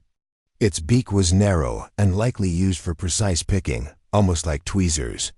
This gave it flexibility in a variety of environments, from forests to floodplains. But then came one of the most remarkable discoveries of the past few decades: feather impressions. In 2012, paleontologists in Canada unearthed Ornithomus fossils with clear evidence of feathers, not just vague impressions, but preserved structures showing down-like plumage and even wing-like appendages on the arms of some adults. Suddenly, the connection to modern birds wasn't just theoretical. It was real. Ornithomus didn't just mimic birds in shape, it actually had feathers. This was groundbreaking. It revealed that feathers were far more widespread among dinosaurs than previously thought. And it raised new questions. Did Ornithomus use its feathers for display? For thermoregulation? For mating rituals? It almost certainly didn't fly. Its arms weren't strong enough, and its body too large. But the feathers could have served multiple purposes. The wing-like structures, especially in adults, might have been used in courtship displays, similar to how modern birds spread their wings or puff up their feathers to attract mates. And the downy feathers covering its body, perfect for insulation. That suggests it may have been warm-blooded, or at least had a metabolism much closer to birds than cold-blooded reptiles. Another fascinating feature of Ornithomus is its hollow bones, a trait it shares with modern birds and other advanced theropods. Hollow bones are strong yet lightweight, the perfect adaptation for reducing body mass while maintaining structural integrity. This is crucial not just for flight, but for speed. Less weight means less energy required to move quickly, and for Ornithomus, every ounce mattered. Its arms, while not suited for flying, were long and mobile. Some paleontologists suggest they may have been used for foraging, perhaps reaching up to grab fruit or eggs, or even manipulating objects. That kind of behavioral flexibility, coupled with its physical agility, made Ornithomus one of the most dynamic dinosaurs of the late Cretaceous. Its eyes were large, suggesting keen vision, and its brain was relatively well developed for a dinosaur of its size. It likely had good coordination and sensory processing, vital traits for an animal that relied on reaction speed and situational awareness. In fact, some researchers believe Ornithomus may have been among the most intelligent non-avian dinosaurs. Not necessarily in the problem-solving sense of crows or parrots, but as a creature finely tuned to its environment. Let's imagine a day in its life. A herd of Ornithomus grazes quietly near a riverbank, picking at ferns and small fruits, occasionally plucking insects off logs. Their heads jerk up at the sound of rustling brush. In the distance, a Dromaeosaurus creeps forward. The moment it crosses the open, the entire herd explodes into motion, not in chaos, but in coordination. Within seconds, they're gone, vanishing. into the tree line in a blur of feathers and dust. Predators didn't waste time chasing Ornithomus. They knew better, but life wasn't without danger. Nesting season could have made them vulnerable. If they laid eggs on the ground, as birds like ostriches do today, they may have needed to guard their nests carefully. Those same wing-like arms could have played a role in protecting or shading eggs. It's even possible that, like modern radites, the males did much of the brooding. We may never know for sure. One of the most evocative ideas, though, is the image of a feathered Ornithomus fanning its arms in a dusty courtship dance, like a prehistoric bird of paradise, using color, motion, and posture to attract a mate. We don't have fossilized pigments from this species, but if its feathers were colorful, the possibilities are dazzling. In many ways, Ornithomus is a bridge. It connects the ancient dinosaur past with the feathered, flapping present. It shows us that evolution didn't make a sharp break between non-avian and avian dinosaurs. It was a continuum, a blur. And Ornithomus stands right in that blur. Not quite a bird, but not entirely a lizard either. We often think of speed as a simple trait, the ability to run fast. But for Ornithomus, speed was the result of so many things working together. Hollow bones, long limbs, keen senses, a light frame, and behavior evolved for vigilance and quick decision-making. It wasn't a predator or a fighter, but a specialist in survival, built to outlast the chase, to stay ahead, and to adapt fast. That's why this bird mimic isn't just another footnote in the dinosaur world. It's a vivid, dynamic example of how evolution can push life to experiment with body plans, behaviors, and even entire survival strategies. And for Ornithomus, speed was more than a trait. It was a way of life. ChatGPT said, Chapter 16, The Giant Claw with a Vegetarian Heart. Featuring Therizinosaurus, approximately 2,000 words. Imagine a dinosaur with claws longer than your arm, a pot-bellied torso, a beak without teeth, and a body draped in feathers. No, this isn't a monster from a sci-fi movie. It's Therizinosaurus, one of the strangest, most misunderstood creatures to walk the earth. It defies almost every stereotypical image of a dinosaur. It looked terrifying but wasn't a predator. It had fearsome weapons but probably didn't use them to kill. It was big, bulky, and armed, yet it was a peaceful herbivore with a heart set on leaves. When the first fossils of Therizinosaurus were discovered in Mongolia in the 1940s, they puzzled paleontologists. What they found were giant claws, some nearly 3 feet long, and not much else. These claws were curved and sharp, resembling scythes or swords. For decades, scientists had no idea what kind of animal they belonged to. The original theory? A giant turtle. It wasn't until later, as more bones were unearthed, that the true picture began to form. The animal was massive, up to 30 feet long, and its bones showed signs of a body built for bulk, not speed. It walked on 2 legs, like a theropod, but its hips, feet, and hands didn't quite fit the mold of a classic predator. It had a long neck and a small head, and when its skull was finally found, it turned out to have no teeth in the front of its beak-like mouth and tiny, leaf-shaped teeth in the back, the kind suited for chewing plants. Suddenly, everything changed. The giant claws weren't hunting tools. They were more like gardening implements. And this fearsome-looking dinosaur, it seemed, was a giant, gentle herbivore. That twist, the visual horror of those claws versus their true function, is part of what makes Therizinosaurus so unforgettable. The claws likely served multiple purposes. They may have helped pull down branches, strip leaves, or rake through undergrowth. They could have been used for defense, swiping at would-be attackers, like a modern sloth swings its long arms. And there's even a possibility they were used in mating displays or combat between rivals, like deer antlers or peacock feathers, but sharpened to prehistoric perfection. Its body was equally bizarre. It had a wide pelvis and a large, bloated belly, likely a sign of a large gut packed with microbes to break down tough plant material. This is common in many herbivores, but in Therizinosaurus, it's paired with features that scream meat-eater. Walking on two legs, grasping hands, and claws you'd expect from a raptor. It's like someone combined a sloth, a bird, and a T-Rex into one Frankenstein dinosaur. And yes, it had feathers. In fact, many of its close relatives in the Therizinosaur group were covered in primitive, filament-like feathers, and some had more elaborate plumage. While no direct feather impressions have been found with Therizinosaurus itself, the strong evolutionary link makes it almost certain that it was feathered too. These feathers weren't for flying. Therizinosaurus was far too heavy for that. But they may have been used for display, insulation, or even brooding behavior over nests. Its arms were also extraordinary. Not just because of the claws, but because of their length and mobility. Each hand had 3 fingers, with the middle finger bearing the longest claw. These arms were capable of reaching, pulling, and possibly even manipulating objects.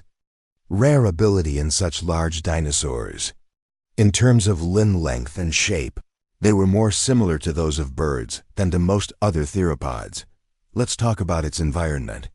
Therizinosaurus lived in late Cretaceous Mongolia, a region that, at the time, was a rich floodplain ecosystem with rivers, ferns, flowering plants, and plenty of other dinosaurs. It shared its world with predators like Tarbosaurus, a close cousin of T-Rex, and smaller, faster creatures like Velociraptor. In this environment, Therizinosaurus likely filled a unique ecological niche, a large herbivore that could stand on 2 legs, reach high vegetation, and defend itself with devastating claws. You wouldn't want to pick a fight with it. While it likely wasn't aggressive, those claws could have done serious damage in defense. A single swipe might have been enough to injure or even kill a predator if aimed well. Its sheer size would have also deterred most attackers. It wasn't built for speed, but it didn't need to be. Standing as tall as a giraffe and weighing several tons, it was a lumbering wall of feathers and claws, but perhaps one of the most important aspects of Therizinosaurus is how it reshaped our understanding of dinosaur evolution. For years, theropods, the group that includes T-Rex, Velociraptor, and all modern birds, were thought to be exclusively meat-eaters. That idea held until dinosaurs like Therizinosaurus came along.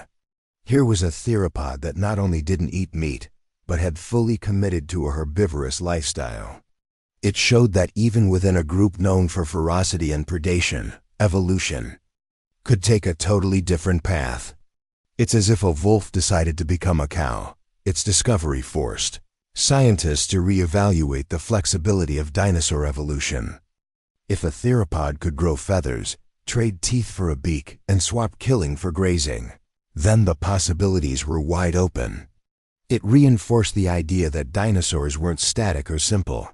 They were dynamic, changing, experimenting, just like mammals did after the dinosaur age ended. And from a visual standpoint, Therizinosaurus remains one of the most unforgettable dinosaurs ever discovered. Its strange blend of traits, monstrous claws, gentle herbivory, bird-like body, sloth-like posture, makes it almost alien. You could imagine it walking out of a fantasy forest rather than a prehistoric swamp. Yet it was real. It lived. It thrived. Imagine it now, slowly striding through the underbrush, its claws brushing aside leaves as it pulls down a branch to munch on. Feathers flutter in the warm breeze. In the distance, a predator watches, but hesitates. The claws are enough to give even the boldest hunter pause. In a world often dominated by toothy terror, Therizinosaurus carved out a different kind of power. One of strangeness, adaptability, and peaceful strength. It didn't need to chase prey to be extraordinary. Its uniqueness made it unforgettable. Chapter 16. The Giant Claw with a Vegetarian Heart. Imagine a dinosaur with claws longer than your arm, a pot-bellied torso, a beak without teeth, and a body draped in feathers. No, this isn't a monster from a sci-fi movie. It's Therizinosaurus, one of the strangest, most misunderstood creatures to walk the earth. It defies almost every stereotypical image of a dinosaur. It looked terrifying but wasn't a predator. It had fearsome weapons but probably didn't use them to kill. It was big, bulky, and armed, yet it was a peaceful herbivore with a heart set on leaves. When the first fossils of Therizinosaurus were discovered in Mongolia in the 1940s, they puzzled paleontologists.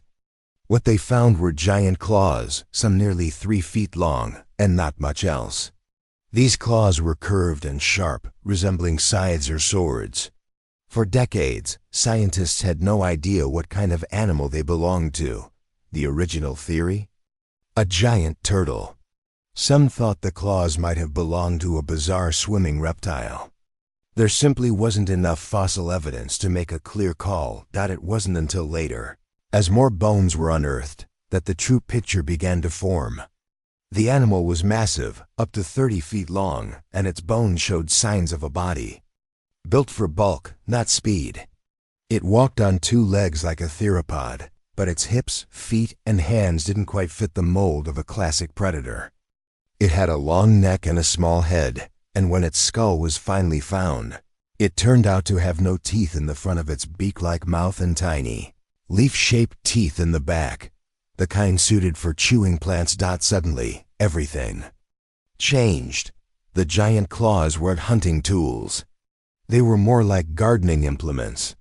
And this fearsome-looking dinosaur, it seemed, was a giant, gentle herbivore. That twist, the visual horror of those claws versus their true function, is part of what makes Therizinosaurus so unforgettable.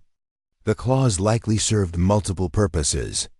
They may have helped pull down branches, strip leaves, or rake through undergrowth. They could have been used for defense, swiping at would-be attackers like a modern sloth swings its long arms. And there's even a possibility they were used in mating displays or combat between rivals, like deer antlers or peacock feathers, but sharpened to prehistoric perfection. Its body was equally bizarre. It had a wide pelvis and a large, bloated belly, likely a sign of a large gut packed with microbes to break down tough plant material. This is common in many herbivores, but in Therizinosaurus, it's paired with features that scream meat-eater. Walking on 2 legs, grasping hands, and claws you'd expect from a raptor. It's like someone combined a sloth, a bird, and a T-Rex into one Frankenstein dinosaur. And yes, it had feathers. In fact, many of its close relatives in the Therizinosaur group were covered in primitive, filament-like feathers, and some had more elaborate plumage. While no direct feather impressions have been found with Therizinosaurus itself, the strong evolutionary link makes it almost certain that it was feathered too. These feathers weren't for flying. Therizinosaurus was far too heavy for that, but they may have been used for display, insulation, or even brooding behavior over nests. The idea of a feathered, pot-bellied, claw-swinging herbivore is so far removed from the sleek, scaly predators of popular dinosaur imagery that it forces us to reimagine what dinosaurs were actually like. In many ways, Therizinosaurus offers a more accurate glimpse into the diversity of Mesozoic life than even the mighty T-Rex. Its arms were also extraordinary, not just because of the claws, but because of their length and mobility. Each hand had 3 fingers, with the middle finger bearing the longest claw. These arms were capable of reaching, pulling, and possibly even manipulating objects, a rare ability in such large dinosaurs. In terms of limb length and shape, they were more similar to those of birds than to most other theropods. Let's talk about its environment. Therizinosaurus lived in late Cretaceous Mongolia, a region that at the time was a rich floodplain ecosystem, with rivers, ferns, flowering plants, and plenty of other dinosaurs. It shared its world with predators like Tarbosaurus, a close cousin of T-Rex, and smaller, faster creatures like Velociraptor.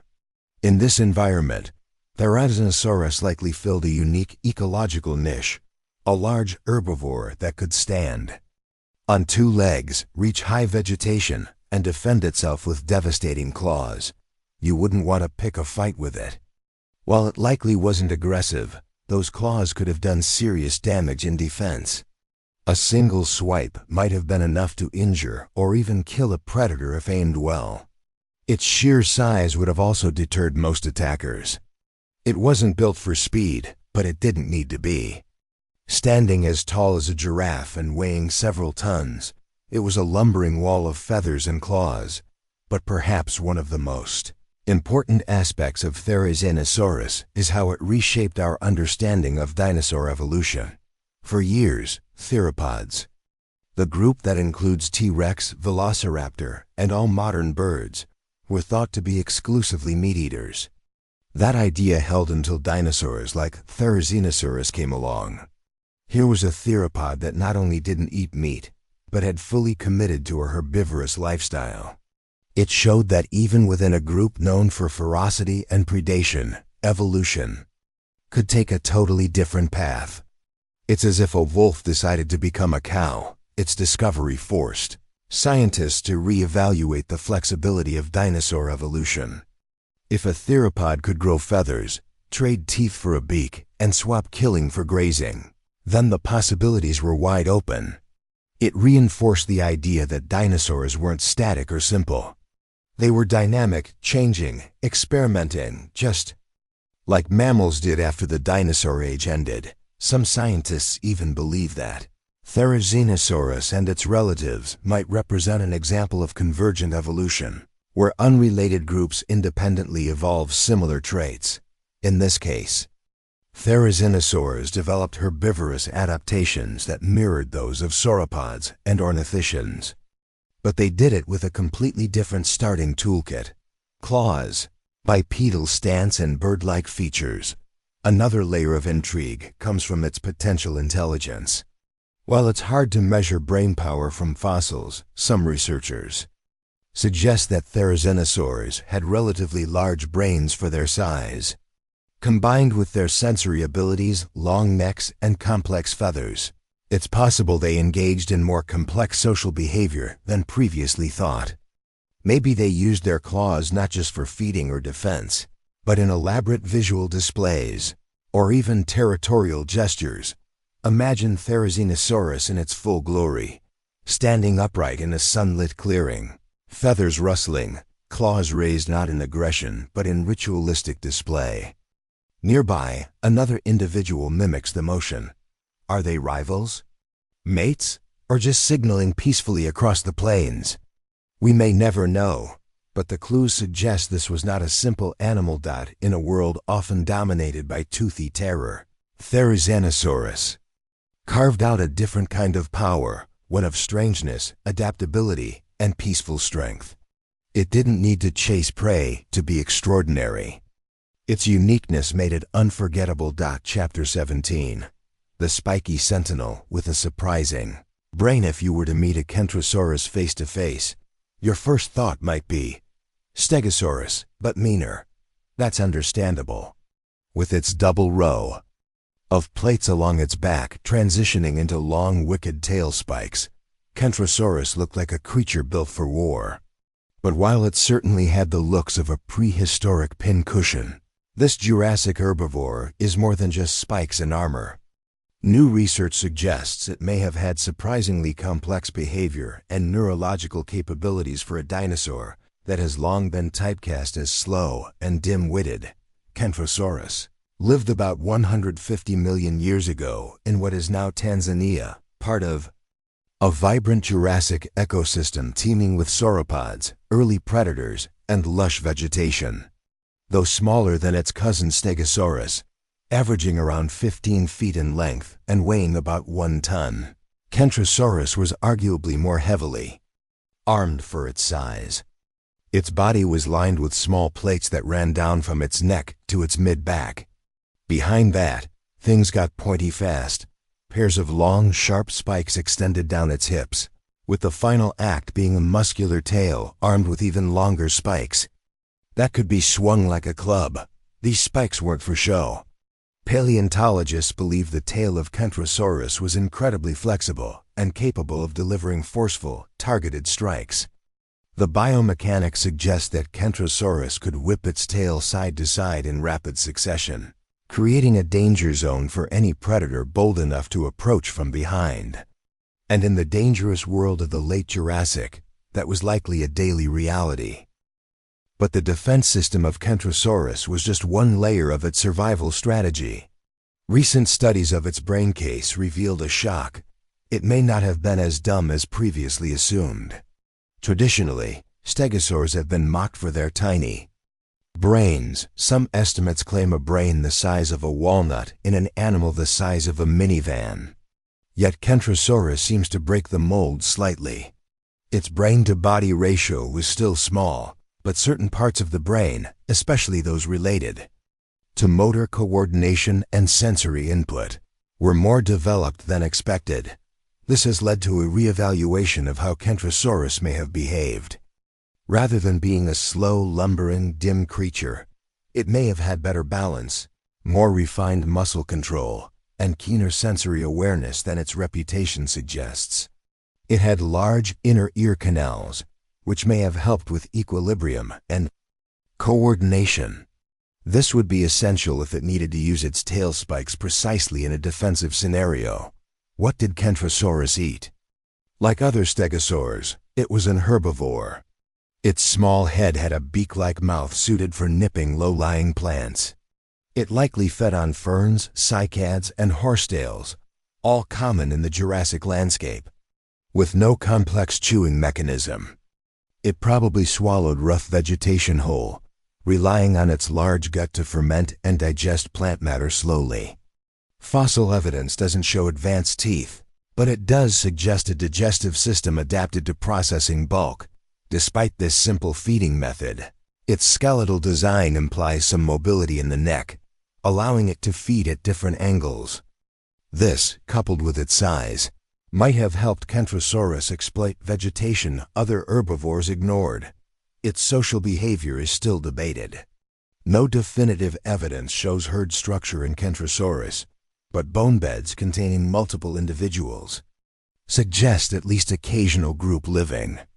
If Kentrosaurus did move in small groups, the tail spikes would have created a formidable wall of deterrence against predators like Allosaurus and Ceratosaurus. In this sense, it may have relied not just on armor, but on collective defense. Another surprise comes from the arrangement of its spikes. Unlike Stegosaurus, whose plates may have been used for thermoregulation or display, Kentrosaurus's armor seems purely functional. Yet, some scientists speculate that the symmetrical, orderly rows of spikes may have also served a visual purpose. In the dense Jurassic forests, a flash of those sharp, glinting spikes might have been enough to warn off predators or impress a mate. One mystery that continues to puzzle scientists is the function of the hip spikes.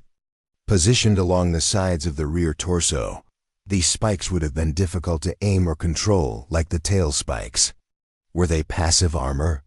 Or did Kentrosaurus have enough muscular control to flex its torso slightly, shifting those spikes defensively?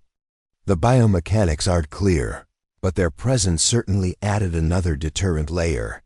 Interestingly, fossil trackways from related stegosaurs show that these dinosaurs weren't as plodding as once believed. Their gait, while not fast, was steady and deliberate. This fits with a lifestyle where endurance and stability were more important than sprinting. Kentrosaurus didn't need to run. It was a walking fortress. The sensory adaptations mentioned earlier might have also played a role in communication. While we have no direct evidence of vocalizations, the inner ear structure suggests that Kentrosaurus may have been sensitive to low-frequency sounds. This opens the possibility that they communicated through low rumbles, foot stomps, or other vibrations, a prehistoric Morse code echoing through the undergrowth. Even the tail of Kentrosaurus has sparked artistic and scientific debate. Mounted skeletons and paleoart often depict it dragging on the ground, but recent evidence suggests otherwise. The tail vertebrae were robust and articulated in a way that gave it significant lift and motion.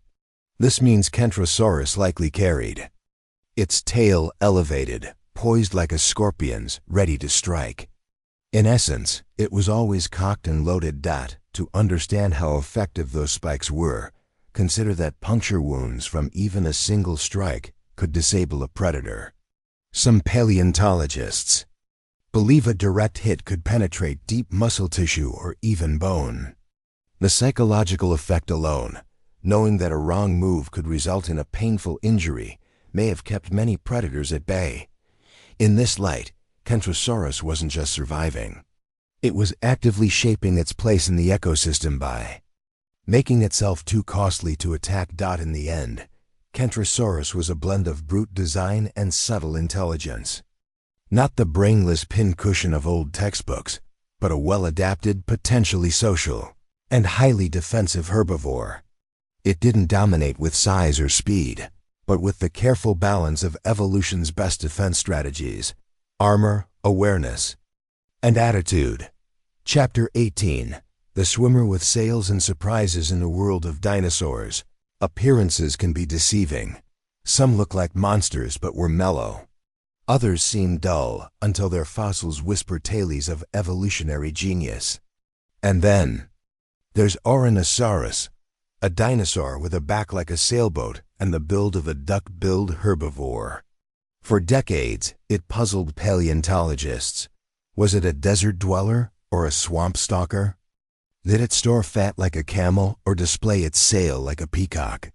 Was it a sluggish grazer or something more nimble, more surprising? The truth, as always, is far more fascinating than first impressions. When people see reconstructions of Oranosaurus, their first question is usually, is that a Spinosaurus? It's not, but the confusion is understandable. The tall neural spines running along its back form a sail or hump-like structure, just like Spinosaurus. But Oranosaurus wasn't a fearsome carnivore. It was an herbivore, gentle, even graceful in movement, and far more enigmatic than its toothy cousin. It roamed what is now North Africa during the early Cretaceous period, around 110 million years ago. And while it wasn't the biggest dinosaur on the block, it was certainly one of the most visually distinctive. Discovered in Niger in the 1960s, Oranosaurus nigeriensis immediately threw scientists into a debate. Its name, derived from a Tuareg word meaning brave lizard, suited the dramatic look of the animal. At about 24 feet long and weighing in at around 4 tons, it had the build of a hadrosaur, the duck-billed dinosaurs, though it technically belonged to an earlier group known as iguanodontians. Its mouth ended in a wide, flat beak, ideal for cropping vegetation, and it had a battery of teeth toward the back for grinding tough plants. In short, it was a grazing machine. But what really set Oranosaurus apart were those spines. Stretching up to 3 feet long, they protruded from the vertebrae along its back and tail, forming a sail-like structure. At first glance, this feature looked like something from Dimetrodon or Spinosaurus, animals whose sails were often linked to thermoregulation or visual display. But the exact function in Oranosaurus? Still up for debate. Some paleontologists propose that the sail was a heat management system. In the hot floodplain environment where Oranosaurus lived, such a sail might have helped it cool down by dispersing heat through blood vessels that ran along the spines. Others suggest the opposite, that it stored heat, helping the animal warm up during chilly desert nights. A third theory? It wasn't a sail at all, but a fat-storing hump, more like a camel's than a sailfish's. This interpretation turns the spines from a heat exchange structure into a survival tool, possibly storing energy during dry seasons. Then, there's the more flamboyant idea that the sail was all about show. Brightly colored, perhaps even patterned, it might have been a visual signal to impress mates, intimidate rivals, or help individuals recognize one another in herds. Like the tail of a peacock or the mane of a lion, it could have been less about biology and more about charisma. Whatever the function, one thing is clear: this was no ordinary back. And the mystery only deepens when you consider the animal's limbs. Unlike some of its relatives, Ouranosaurus had unusually long, slender forelimbs, suggesting it may have spent more time on all fours than previously thought. Yet, it could still rear up and walk bipedally when needed. This dual-mode locomotion made it versatile, able to browse both high and low, walk long distances, and maybe even gallop in short bursts. Its hands were also worth noting. Like a Iguanodon, it had a thumb spike, a keratinous cone likely used in defense or perhaps in interspecies combat. The rest of its fingers were suited to weight-bearing, suggesting those front limbs weren't just for show. They helped support its weight while walking or grazing, especially in wet environments. And speaking of environments, Ouranosaurus didn't live in some dry, barren desert. It roamed lush river deltas and tropical floodplains teeming with life. Fossils show it. Shared its world with massive sauropods, agile theropods, crocodile-like reptiles, and early flowering plants. It lived in a dynamic ecosystem where survival meant adapting to shifting resources, seasonal floods, and possibly predatory threats from creatures like Suchomimus, another sailback dinosaur, but one with a mouth full of teeth. So was Ouranosaurus semi-aquatic? There's some speculation. Its long tail and potentially flattened feet hint it might have waded or even swum in shallow waters, much like a modern hippo. Its diet probably included soft aquatic plants as well as tougher shrubs and ground vegetation. It's easy to picture a herd of Ouranosaurus standing knee-deep in a swamp, pulling up ferns with their beaks, sails rising above the reeds like flags in the breeze. And this brings us to a deeper point: what Ouranosaurus teaches us about dinosaur diversity.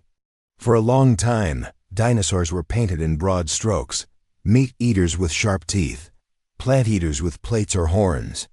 But Ouranosaurus is a reminder that real evolution doesn't stick to stereotypes. Here was a dinosaur that blended traits: spines like a predator, a beak like a duck, limbs like a quadruped, and a lifestyle potentially at the water's edge. It challenged the image of dinosaurs as rigid, scaly creatures locked into simple roles. Like Therizinosaurus, which wielded claws like scythes but ate leaves, or Ankylosaurus, a living tank that spent its life munching on ferns, Ouranosaurus defied categorization. It was part of a grand experiment, nature trying every combination of traits to see what stuck. Even the story of its discovery is a reminder of how much we still don't know. For decades after its initial find, Ouranosaurus was known mostly from a few skeletons. It didn't make many headlines. It wasn't the star of Hollywood films or flashy museum displays. But as paleontology expanded and new techniques emerged, from CT scans to isotopic analysis, the quiet mystery of Ouranosaurus came back into focus. Now, scientists are re-examining its bones for signs of growth patterns, stress fractures, and vascular pathways that might reveal more about its life. They're looking at the microstructure of its sail spines, analyzing its beakwear for diet clues, and comparing it to both earlier iguanodontians and later hadrosaurs. In doing so, they're painting a richer, stranger picture of this dinosaur, one that's still evolving with every new fossil find. In the end, Ouranosaurus might not have the killer reputation of T-Rex or the cinematic fame of Velociraptor, but it earns its place in the Hall of Iconic Dinosaurs for one simple reason: it surprises us. It looks like one thing, acts like another, and hints at a lifestyle that breaks the rules. In a series dedicated to surprising truths about famous dinosaurs, what better note to end on than a creature that shows us just how weird and wonderful the age of dinosaurs truly was? Because sometimes, the most remarkable dinosaurs aren't the ones with the biggest teeth or the fiercest growl. They're the ones quietly wading through ancient swamps, sails glinting in the sun, challenging everything we thought we knew.